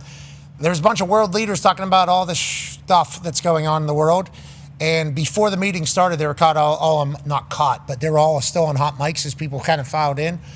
They were all kind of chiming in on the fight at the White House lawn, and then even a conversation about who the fighters were, what was supposed to happen. It's like common ground, brother, is always sports. World Cup showing that, and hopefully Freedom 250 can do that for the rest of the world as we move forward in a beautiful time. In about 4 minutes or so, we'll be a part of history where a player from Detroit, wide receiver, who might be the best player in the country. Unbelievable. He's top 4 in the country, but what does that mean? Like, how do you compare the top from different states and everything like that? We watch his highlights. This dude's catching kickoffs over his head, then obviously cribbing it. They'll have him at slot. They'll have him outside. I think they had him at safety. I think he was playing corner at one point. He was playing nickel. And all he was doing was scoring touchdowns. That is all. And on the highlight, it was really nice. It had nice graphics like, wait for it, watch this. And you're like, all right, corny thing. And then you actually do got to wait for it because he's doing shit like this. One hand over the shoulder, no problem. He is going to be making his decision on which school he will be playing football for. Cannot wait to be a part of that in about 3-4 minutes as we cover everything else happening around the football world. Congratulations to Rashee Rice. Rashee Rice got done serving his 30 days in jail. There you go. Hopefully everything is behind him. Now we move forward as football player. They caught him as he was getting out of jail. I think this is a relatively important video because it looks like he was moving pretty smooth. He looked like he was moving much smoother than we could have expected. Had surgery, then ended up having to serve his 30 days in jail from a previous incident, crash on road. He runs away from reporters into car, leaves, and hopefully this situation is long behind him as he moves forward as a member of the Kansas City Chiefs. Hopefully he heals well and can put everything behind him and be a good citizen for society first, and then obviously great football player. But this is once again another negative thing that has been chatted about with the Kansas City Chiefs. You know, nobody's really talking positively about the Chiefs. This is another one where, like, wide receiver he had surgery, goes to jail. Is he even going to be healthy to play? Feels like he's probably going to. And I think the Kansas City Chiefs eating all of this. I think Kansas City Chiefs are eating all this. Once again, this was on him. This was a mistake he made. He broke the law, bad for society, served his time. Now he's on the other side of it. Are the Chiefs going to go on a run this year? Are the Chiefs going to be able to do it this year with everybody kind of doubting them and counting them out, not talking about them as being a powerhouse? Rashee Rice is a great football player. Yeah. Which is why he's still on the team with everything that happened. Be who you can afford to be. Rashee is an incredible football player. What do you think about today, what this means for Rashee and for the Kansas City Chiefs, A.J. Hawk?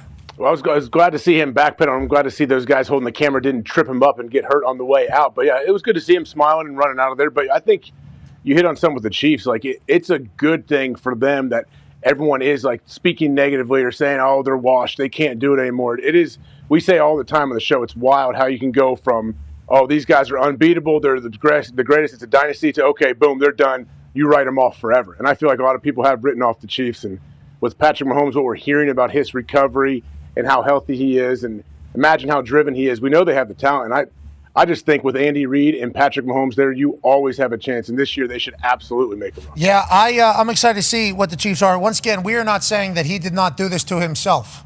Okay, he certainly did that. But we are saying that we're happy that he served his time and he's moving on. Hopefully, never again to make a mistake. Hopefully, that was a thing he can learn from. Justin Jefferson is chit-chatting about the quarterback competition. And it feels like he, wide receiver for them, is going to have to maintain Switzerland. Yes, He's going to have to definitely. maintain neutrality. And I think he passed his first test. Here's him chatting from Motiers. And like for you watching Kyler learn this system for the first time? I definitely understand his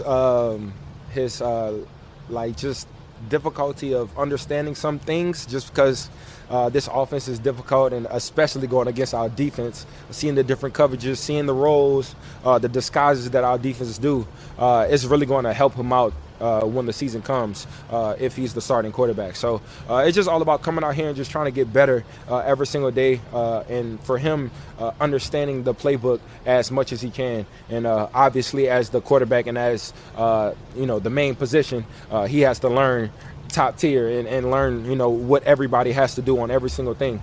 So I'm pretty sure that he's going to get to that point where he knows it like the back of his hand, and he's calling the plays freely. He understands the defenses and everything rolling to the different sides and coverages. So it's just really cool to see him picking it up as fast as he has. It's fascinating that there's an actual quarterback competition happening, especially with Justin Jefferson being the wide receiver. That's a good thing to have to whoever the QB is going to be. He is seemingly able to produce with whoever. Kevin O'Connell's offense, obviously one that we all think very highly of. We all just kind of assumed Kyler was going to be the starter. I think it's an actual competition over there, AJ, and I think they're all viewing it that way within the building. Yeah, it does feel like it is an actual competition now. And we know that KOC, it is a very complex offense and what they do. He asks a lot of his quarterback, which is a good thing. You want that, and all the little things, Kyler, all the issues he may be working through, it's great for whenever the season comes because hopefully it's easier in the game than it is on what you're facing in practice. But don't you still feel like Kyler's got the edge here? Yeah, well, I think that's because we all have such high hopes for a Kevin O'Connell-led offense with Kyler Murray out there. Just because he's human joystick type capabilities. And he can throw the ball quarter mile. Sure. Literally, arm talent, outrageous. Kevin O'Connell able to draw up plays where people who are wide open. So you would assume Kyler Murray will be able to take advantage of that. They drafted JJ very high, though. Think highly of him. We'll see how that competition continues. Good luck to all of them. In the NFC North, everybody's getting better up there, right? Yeah. Everybody's getting better up there in the NFC North. Without a doubt. Are the Lions fans a little bit scaredy cats at this point? I'm not worried about the Vikings at all. I'm not worried about the Bears for that matter. MCDC's 2-0 against Ben Johnson. Packers are a good team, but I think the Lions bounce back this year. So the Lions aren't scaredy jungle cats.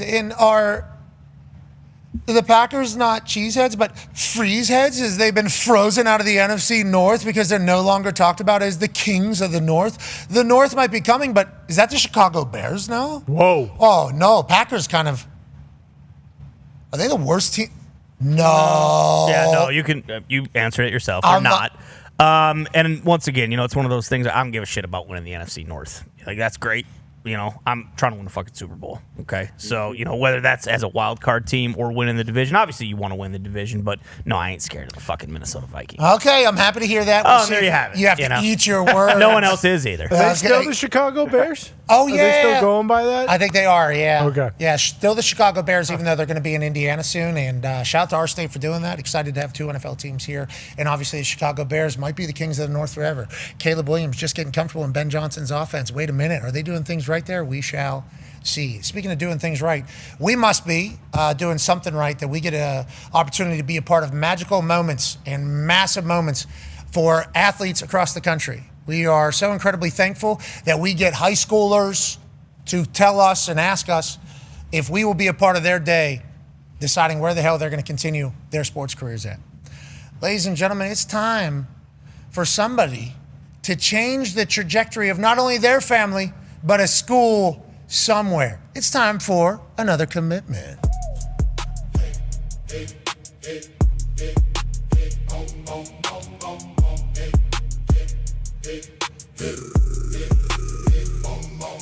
It's a big day for some big names.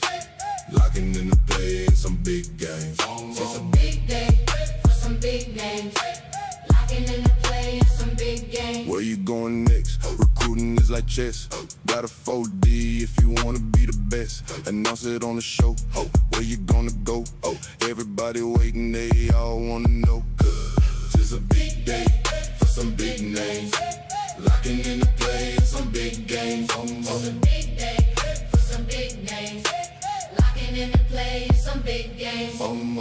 Who's going where next? Well, ladies and gentlemen, from Detroit, Michigan, more specifically, Harper Woods High, the Pioneers, a 6'2", 200-pound wide receiver, nickelback, returner, number 4 player in the country. Ladies and gentlemen, live in the Thunderdome, Dakota Garant. Yeah. I like the shirts. I like the team. What up, team? What up, team? What up, team? Dakota, what's up, man? You can walk on. Hell of a rig. Dakota, I like that. That is. Thank you so much for joining us. You'll be right up here. Family, please come in. Dakota is a great nickname. Yeah, that's awesome. Hey, that's a great nickname. Obviously, we got team here. Okay, so I know Dad is Gerald, Mom is Shalimar. How are you? You guys can come up here and join them if you would like. We'd love to have you. You can step over all of our stuff. Literally, it's worth a lot less than Dakota merch is going to be worth. Hi, how are you? I'm Pat. Very nice to meet you. We got you a shirt too. A Dakota Nice. one? Yeah. Okay, I'm a little smaller now. I don't know if you know that. Hi, I'm Pat. Very nice to meet you. I think there's an agent here. There's a social team. There's a great rig over here. Boys, good to see you. Love the camouflage pants. I have the same ones. Okay, team, thank you so much for allowing us to be a part of this. Yes, Obviously, we watched your highlights, and you're a special talent, brother. And in the world that we're in now, I assume it has been pretty chaotic through the recruiting process, or how have you kind of managed it all? I really just put it on my dad. Some schools wanted me come take a visit, things like that. I just whatever my dad said, put it on him. But it ain't really been too crazy, I don't think. Okay, so we're watching your highlights. Obviously, you're comfortable at wide receiver, but do you just describe yourself as a football player? Like, how do you kind of view your skill set out there? I feel like I can really do everything. From what you see on my film, like I play everywhere: quarterback, running back, receiver. Like I really do everything. So when I say like my skill set, my body type, like I'm just like versatile, real versatile when it comes to ball skills, route running, speed, a little bit here. I can do everything. Yeah, your highlight's outrageous. Mhm. Yeah. And you're number 4 player in the country. I don't know what that means. I don't know how they would rank you versus the other 3 that are in the top 3. Yeah. So we'll just say you're the best player in the country because from what we watched, Yeah. outrageous, all of it. Miss Shalimar, how has the entire process been here, watching your boy become a man, and also, I don't want to say in a time filled with pressure because there's finance and stuff like that, but also become like a full-grown adult as a high schooler, basically, right in front of your eyes? Has that been the process through it all? So it's been really, really good. We've been getting a lot of love from Michigan, just really all over. Even when he goes to the airports, you know, he's very well known everywhere he goes. So it's been a great process going to all of the different schools, being loved on, and, you know, VIP everywhere we go. So it's been great. Yeah, that's good for life. That's good for life. Dad, falling in love with the game, I assume, is the first big part of this all, because that leads to the work ethic and everything. The business and the chaos around it, how have you kind of kept them separated from all that? And whenever you take on that kind of title or responsibility, what is it like as dad, manager, also protector, all those things as one? One, I'm going to say I was blessed by God to have him. He's made it easy. Come on. But then we just try to keep him around all the right people. He's really self-motivated. So like when he was younger, we'd go to football practice, and after practice, he would run a mile or so to his own football practice, fully suited, to get to practice. So a lot of this stuff we were blessed with. And so I just try to keep him around the right people. Mom keeps him grounded, and sister keeps him humble. They go at each other all the time. Okay, I love that. I love that there's a little competitive juice amongst the family. All right, Dakota, why don't you let the world know where you're headed, and congratulations on a recruiting process that has led to this moment. Well, of course, I want to give my thanks to God. You know, without him, I would be nothing. So I always want to thank thanks to my family, my coaches, my friends, everybody that really helped me through this journey. You know, with that being said, I'll be committed to the University of Oregon. Hey! Go, dogs! Go, dogs! I'm excited to see the hat fit on there. Obviously, that is a recruiting and drafting problem that we've had forever. But know that the Ducks are excited about you going up there. Okay, inevitably, why'd you choose Eugene other than it's beautiful and Lanning's an absolute dog, Dakota? Oh, I mean, well, this was always my dream school, really growing up. So that then when they started recruiting me, like it felt like family, like from the start, and then just kept building with them, and then how they do with the receivers, how they producing, things like that. So I just seen myself there from the start. Okay, Dad, let's talk about it, because obviously Michigan was involved, Ohio State was involved, everybody that could be involved was involved. Going to the other side of the country, big deal. What did you see and what did you learn out there that made you feel comfortable about him becoming a Duck? All right, first thing was our agent, Brandon Greer. He introduced us to the Ducks first. Okay. So once he did that little introduction, and then we got to go, and Dakota loves the Ducks. So Coach Ross loves the Ducks. Coach Lanning loves Dakota. It was just all the love that we were receiving from there, and this has always been his dream. So before he even got the offer from Oregon, they was like the #1 team on his list. I was like, how you got them #1 and you don't even have the offer yet? He's like, Dad, I'm gonna get them. Well, I like that. I like that there's a passion. I like that there's a love. I also love that Lanning up there is going to try to coach his ass off, and you're only going to get better. I think if you love ball, you're going to obviously love going to Eugene. The chain is crazy. I like that you already got the Duck skull, it seems like, crossbow. Mommy Duck. Mommy Duck. Excited to get up there. So what? So you're going to play another year in high school? Yeah, I got my senior year, and then I'm early enroll, and then I'll be there in January. Okay, so you're about to go for 10,000 yards this year. Yeah. What do you think you're most excited about for getting up to Eugene? Is it just ball immediately or getting with the crew? I'm trying to ball immediately. I'm trying to get on the field. Yeah, absolutely. And I'm going to let you know, I think you're going to be, brother. I think you're going to be out there. We're going to be lucky to watch you. Congratulations to you, to your entire family. Cannot wait to get some Dakota gear. Yes, sir. And we can't wait to watch the rest of your career as you continue to dominate and ball out. You're the man. Grants, thank you so much for letting us be. We got one thing, though. Yeah, absolutely. We do have your shirt, but they want to do a TikTok with you, so okay. Can we get a TikTok later on? Yeah, we'll definitely get a TikTok. We're about to go to a hard out right now off of ESPN, and then we'll go to a break, and then we'll be able to do all the shits. All the shit. What's the TikTok though? Can you give me a little breakdown of what you need me to do? I don't know, but like we gonna have you do some crazy. You gotta, show them a little yes. You gotta like. Okay. Oh, okay. Yep. Here it is. Boom. Oh, okay, that's what I'm gonna do. Yeah, you can do that. Like that. I'm 39, bro. I don't know. Okay, I like that one. I'll do that. This one, I don't know if I got it. This one, no, we will certainly do that all the way to Eugene. Dakota, congrats. We'll be back tomorrow. Goodbye. Okay, we're still live. We're just on digital. We're off of ESPN. Congratulations on doing that. Hey, let's do the TikTok. Let's take a break right now. Congrats to the entire Garant family. We'll be back on the other side of this. I think I'm making my first TikTok. This will be the first TikTok. Boom. Yeah. This would be my. Hey, I'm happy you got the hat on, by the way. That was quite a battle. Yeah, it was. That was quite a battle. We got the hat on. Okay, let's go make a TikTok. Let's. No. That was a you, you're all brother. good. Miss Shalimar, don't you think they need to be doing this as well? No. Yeah. She didn't mean Yeah. that. We don't want to take away from the most. Yeah. Yes, Miss Shalimar. You is right. Yeah. Same Thank you, conference. go. I don't know if I can. Oh, you're not dancing because he went to Oregon. Yeah, he went to Oregon. I know Iowa offered him, so I don't know if I can. Well, West Virginia certainly offered him too. Well, exactly. Did they? I don't think we're offering top 4 players in the country at this moment. But congrats to Oregon. Congrats to Dakota. We're back on the other side. Be a friend. Tell a friend something nice that might change their life. Take 5. Yeah, if he throws you a curveball, you're in trouble. That breaking ball, good luck. It's pretty nasty. Think he's gonna make contact? No. If I were you, I would just start swinging as you release it. Do you think I make contact? I can barely make contact against him.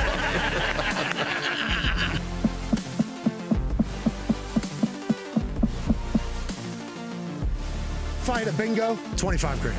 Extra base hit, 15,000. If you walk me, $10,500 donation. Strikeout, 10,000. A hit is just 10,000. Ball contact, $5,000 donation. Okay. Hit by pitch, that's an extra 5,000. Strike is 1,000, obviously, and then every ball will be a donation by the pitcher as well. Skeen said that if he was pitching against me, he'd throw one behind me. I've had a lot of votes to get you in the ribs. A lot of votes. You can get in there and look at one if you want. Get used to it. Is this the one you're going to put in my ribs? Nope. You're not. Don't swing at this one. Don't swing. All right, I won't. Okay. I thought it was going to burn my feet. Rookie of the year. Get a little closer.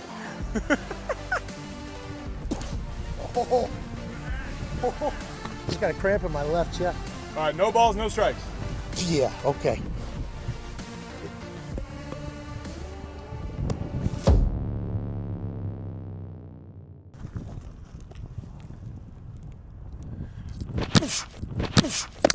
What the fuck was that?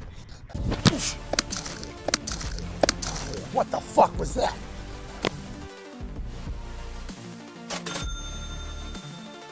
I like that you let it go, though. Yeah, first one. Yeah, I like it.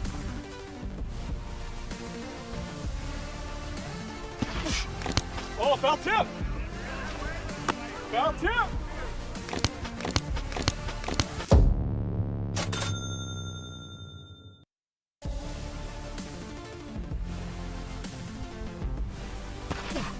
Oh, where'd you go?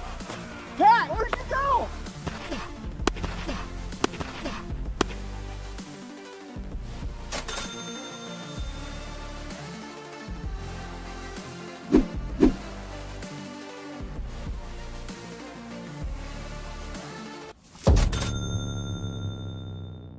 What was that? That was curveball.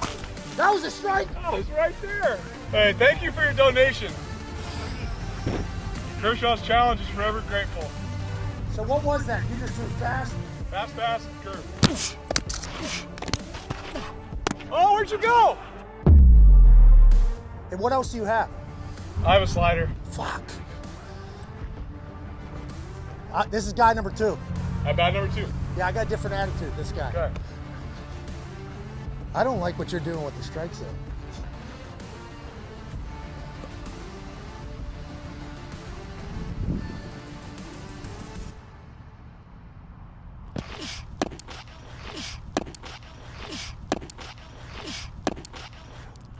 You're on it.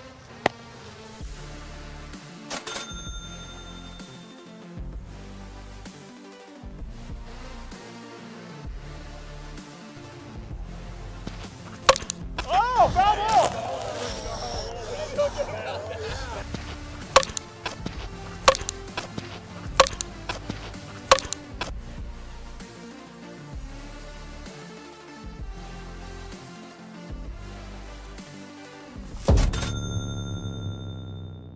foul ball. You got me, though, there, right? Yeah. Contact. Okay. Yeah. I will put on my Twitter bio. Made contact. What's he throwing? 0-2. This will be his curve, right?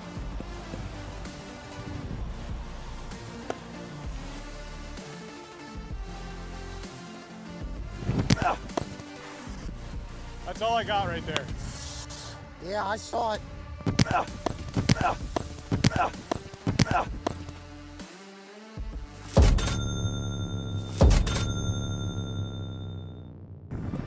Hey, fastball away.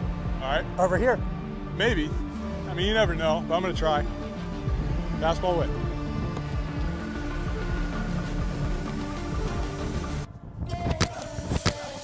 Oh!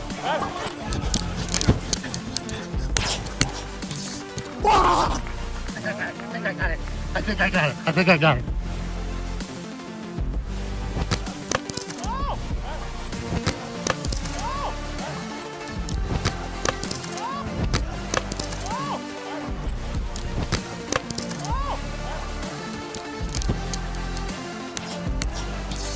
That was legit. Did that hurt?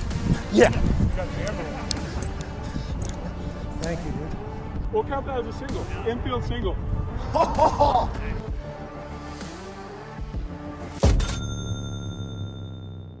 Hey, I got a ghost runner there. He's fast. Ghost runner Overthrow. first. He's on second. Okay.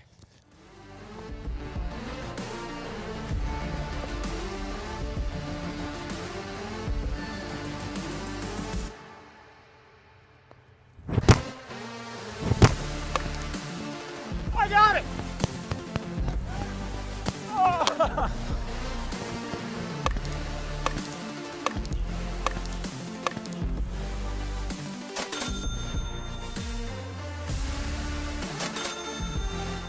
Hey, good work, dude. That was awesome. I knew the curve was coming right there. You did? Yeah. How'd you know? Just because I thought because I made contact. Oh, yeah.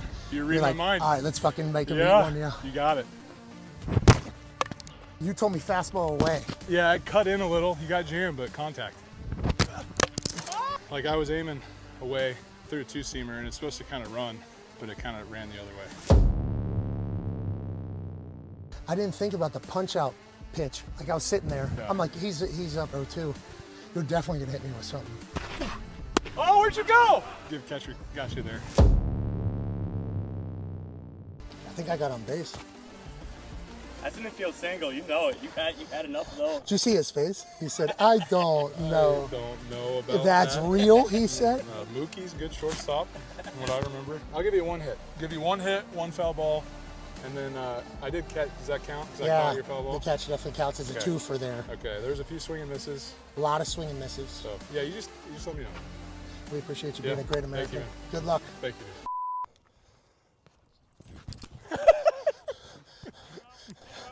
Hey, no, there's no way I'm going to be able to throw enough strikes. All right. Thank you, dude. All right. You're the best. That was great, man.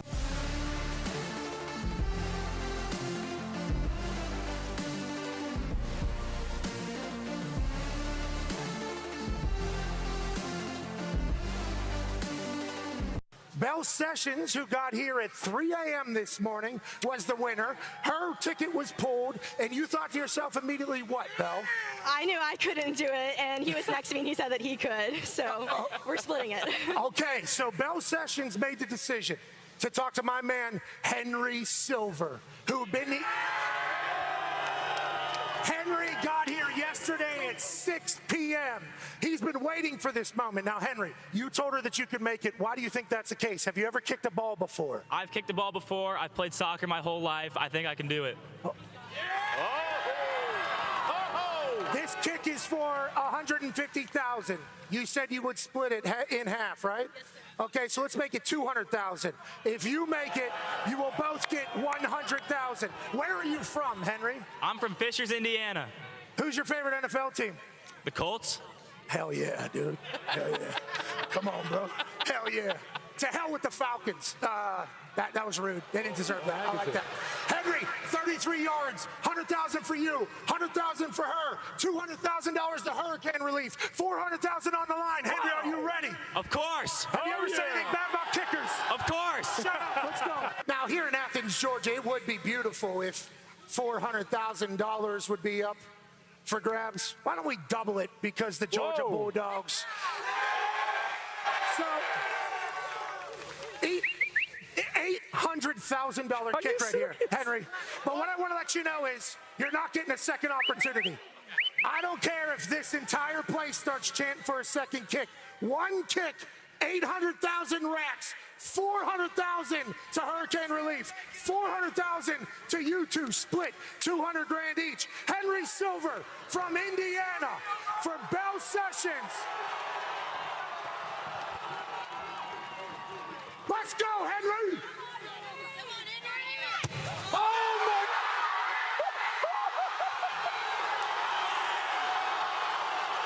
Henry! Henry! Come in, buddy! Come in! Let me see this. Let me see this, Henry.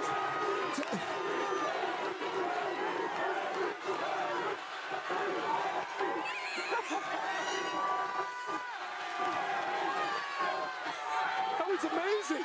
I mean, he walked in like Henry! Congratulations, Henry! Congratulations, Bell! Dude! Congratulations, Georgia! What a morning! College game day's the greatest. College football's amazing. Bell, you just... Hey, Why? let's go! This show stinks, and the fact that you listen, we are very, very thankful.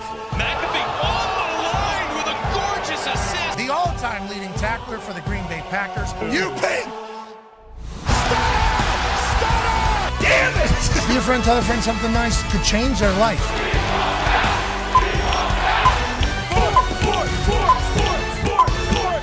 Hello, beautiful people, and welcome back to our humble abode, the DraftKings Thunderdome. On this Big Sports, Big Commitment Tuesday, June 16, 2026, Hour 3 of the program begins now.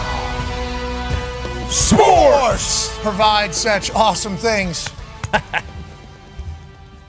What do you think, Age? I see you. I saw behind the scenes of you guys filming that TikTok. You look pretty good, man. Thank you. I'll tell you what, there was a little bit of a learning curve, and we don't want to give away the video before Dagota does. And it does appear as if him and his sister worked together on that.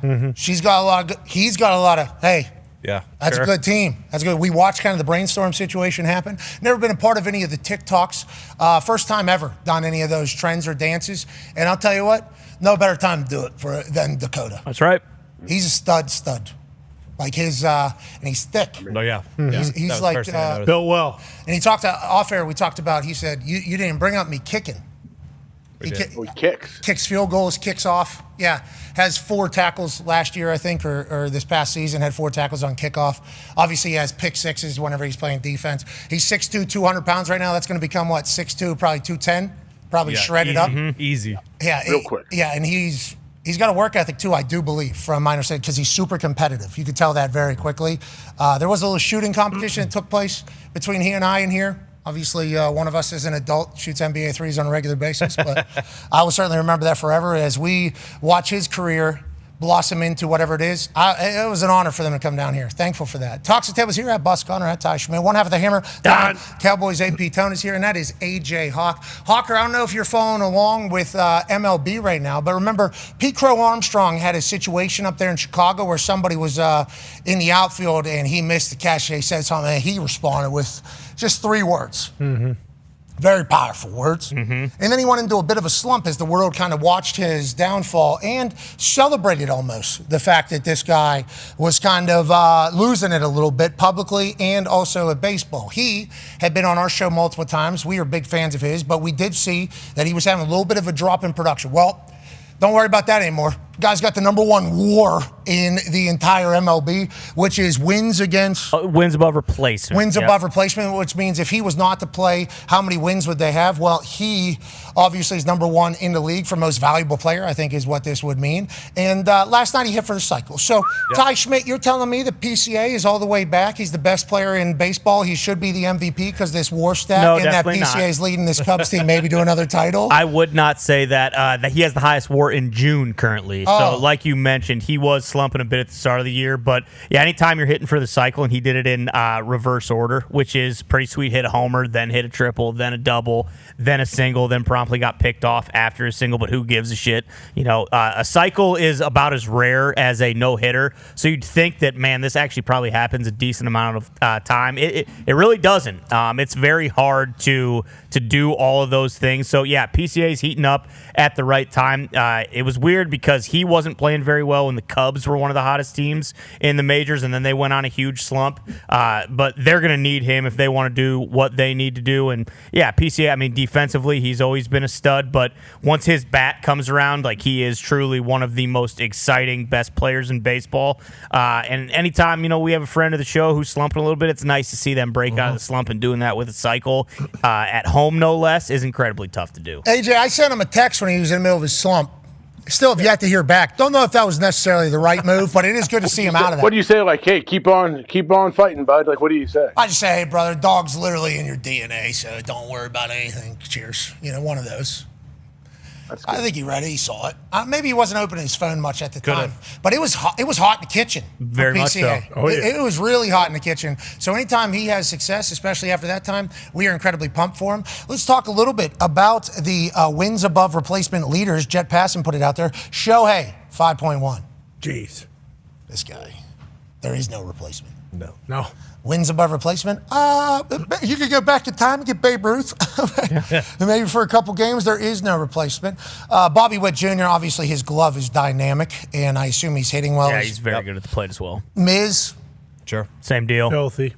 So this is the MVP. WAR is the MVP thing? Not always, but yeah, usually like last year, Shohei and Judge had the two highest WARs by a mile, and they both won MVP. So you can usually kind of... Like, if you have a very high WAR, then, yeah, you're one of the best players in the league. Okay, I'm happy we learned about this WAR stat, because we definitely knew what that was, Connor. Oh, yeah, no doubt about it. I definitely have seen it before today. No, we did. Remember one time, because I brought it up to Pete Crow Armstrong. Mm-hmm. I said, hey, do you know what WAR is? Seems like you're doing good at WAR. I thought it was something with runs. Sure. Like, I thought it was robbing home runs. I don't know what I thought it was, like against runs. Instead, it's wins against above replacement. Fuck, yep. I'm never going to get it. I'm never going to get it. So if he was not, go ahead. Yeah, if he's not in the lineup, they're garbage. Like, that's what the stat is. Like, you want the team. I guess if he's in, they're going to win. If he's not in, they're going to lose. That's not exactly, but they are significantly better when he is in the lineup. It's like when you say TJ Watt, when he doesn't play, they score 21 points. When he does play, they score 13. It's yes. Like one of those. Yes. Okay. Can I choose to make the replacement ass, though? Like, can I say, but my replacement would be bad? Yeah, you could say that. Like, wins against replacement. What if your replacement's fucking, what's his face? Wally Pipp. Like what if the what if the replacement is what's his name? Lou Gehrig. Lou Gehrig. What if the replacement is Lou Gehrig? Yeah. Like what is it? Just average replacement? Like who? Yeah. I don't. It's not like a particular player. It's just like the way it's weighted is very. I don't know. I mean, is this a bullshit stat? No, it's definitely not a bullshit stat. It's like it is very telling, but it is a very analytical thing and the type of thing where usually I'll just look at it and if a guy has a high WAR, like you should be like, oh yeah, that guy's really good. But I'm not big on like calculating any of that mumbo jumbo. All the best players in the league typically have very high WARs. How WAR is calculated? WAR distills a player's entire on-field contributions into a single number. Roughly 10 runs equate to 1 win, and the exact formula measures slightly differently depending on the role. Position players combines batting runs, base running runs, and fielding runs, followed by adjustments for the player's specific position and league. A shortstop, for example, receives a higher positional adjustment than a first baseman because replacement-level shortstops historically produce much less. Bingo. Ass. It's much harder to play shortstop than it is first base. So if like your starting shortstop gets hurt, the chances of you finding a guy who is as good as your starting shortstop is much different than like a platoon first baseman coming because that guy might still hit a lot of homers. He doesn't need to be great defensively, et cetera, et cetera. Okay, so Bobby Witt Jr., like his replacement, yeah. Right. You're not finding a glove that's going to replace Bobby Witt Jr.'s So that thing could be 10. Could be. Oh, and that's what, like, I think, I can't remember what it ended at, but, like, at the end of the season last year, I want to say Judge's was, like, 9 point something, and Shohei's was very similar as well. Ladies and gentlemen, let's stick with baseball. Let's go over to Omaha, Nebraska. West Virginia playing for their lives against Troy. Here's a live look. I believe that's Armani Guzman stole home in the first inning of the first ever College World Series game for West Virginia. Is this Schoenfeld up to bat? Outfielder. He gets walked. That's a good eye. West Virginia on base at the top of the first. We got one out and men on first and second, scoring position. I can't wait to see who's up next. That's Schoenfeld. That's center fielder. I mean, obviously, he had a moment in the game where the ball got past him because center field is so damn big whenever we lose the UNC. I knew the boys would respond. Look at this first inning, 15 pitches in. We already got guys on base. And how you doing? Sean Smith, I do believe, is up to bat. That's Steve Sabins. He's the head coach of the West Virginia Mountaineers. He's an absolute stud. Who knows if there's any AI in there? Troy pitcher. Oh, he's pulling one up high. He's seeing it. 84 miles an hour up top. What's that pitch there, Ty Schmidt? Some sort of off-speed pitch, some sort of breaker that it actually looked like he hung it a little bit. Yeah, so he got away with one there. So that's a hanging curveball right there. Yeah. You know what I don't like about your curveball? The damn thing don't curve. And that's kind of what that was. Yeah, bingo. And actually, that is the movie that Pete Carroll Armstrong's mom is in. So nice little full circle. I knew that. Yep. Omaha. Boom! Oh. Center field, though. It's getting out. That's a run for sure. No, it's not. Getting third for sure. That's Guzman. Go ahead, buddy. Go ahead, Guzman. Go ahead, Guzman. Tagging from second would have been maybe the first time that would ever happen. Yeah, maybe. But the guy stole home. Yes, he did. Guzman is a speedster. He's obviously known for stealing bases. When he's out there, you always have to be worried about him. He pop fly. Nice sack. No, because he didn't score. So that's literally just nothing. Just fly out. Just fly out. Yep.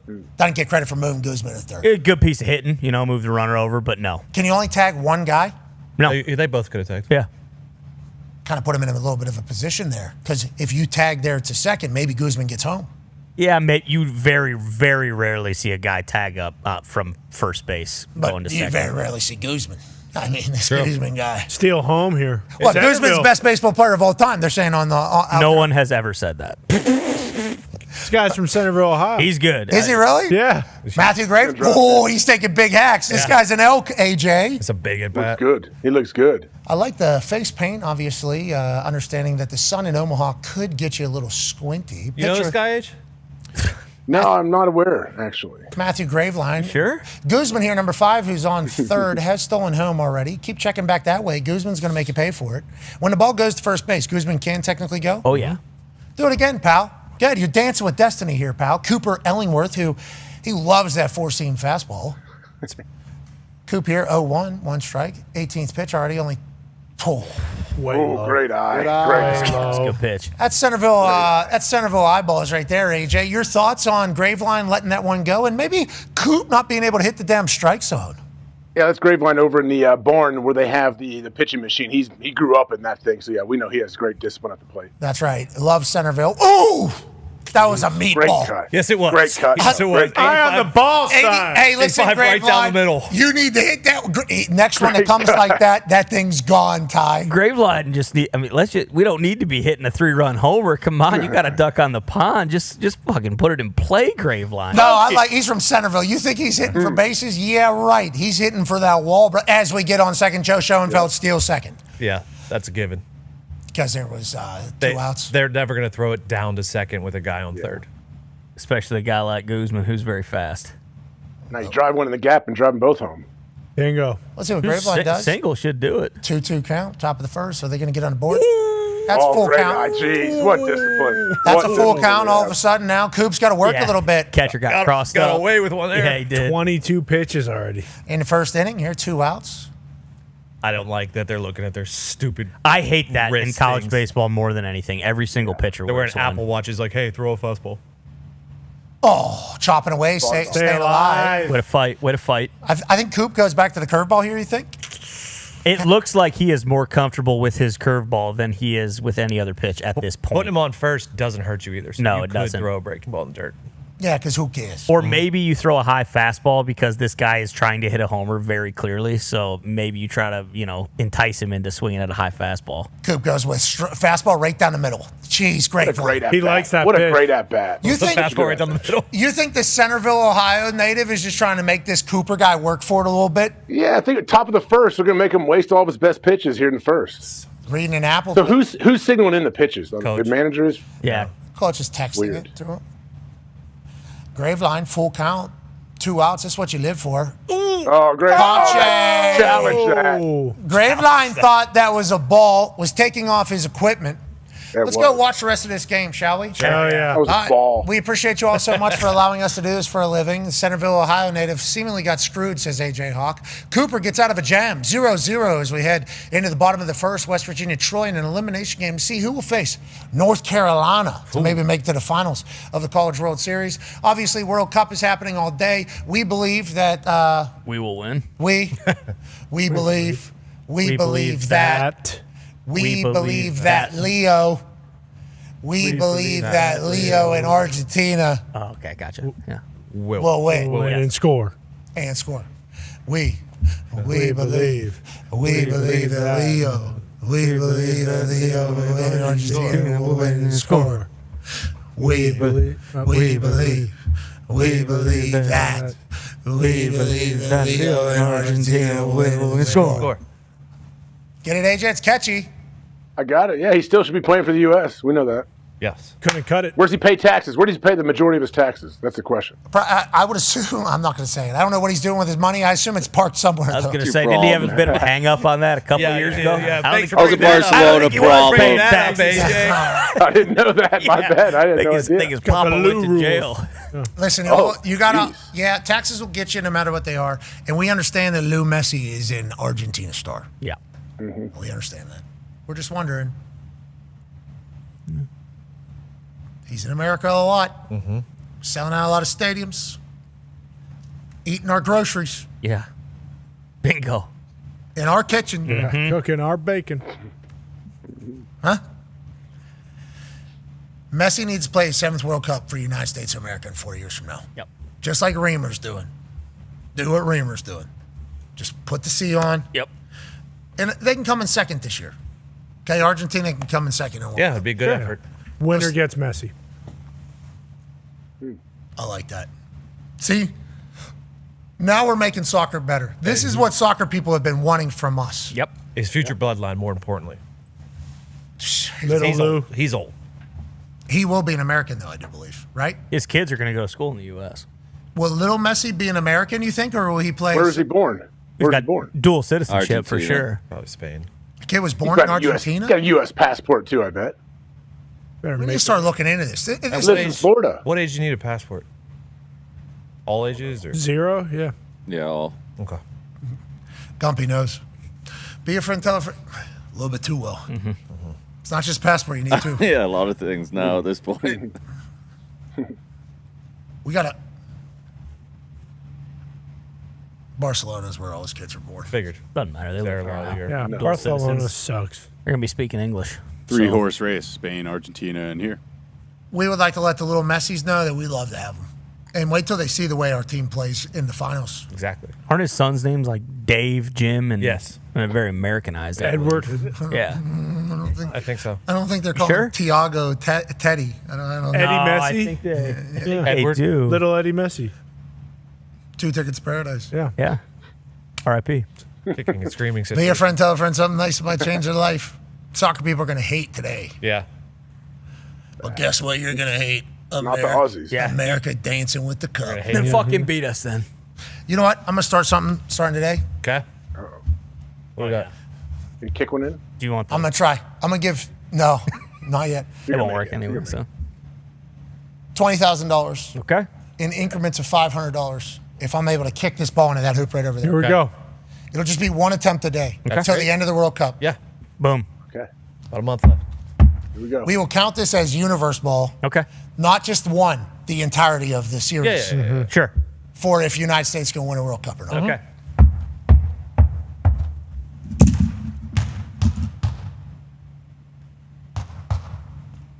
Good first attempt. Right there, First though. attempt. Good Okay. Be a friend, tell a friend something nice. It might change your life. We're going to hit that at some point. Yeah, good first attempt. We got until July 19th. That's the finals of the World Cup. Yep. Anytime we were live, I would attempt that at the end to give away $50,000. There you go. Be a friend, tell a friend something nice. It might change your life. We're in this thing together. Team on me. Team on three. 1, 2, 3. Team. Goodbye.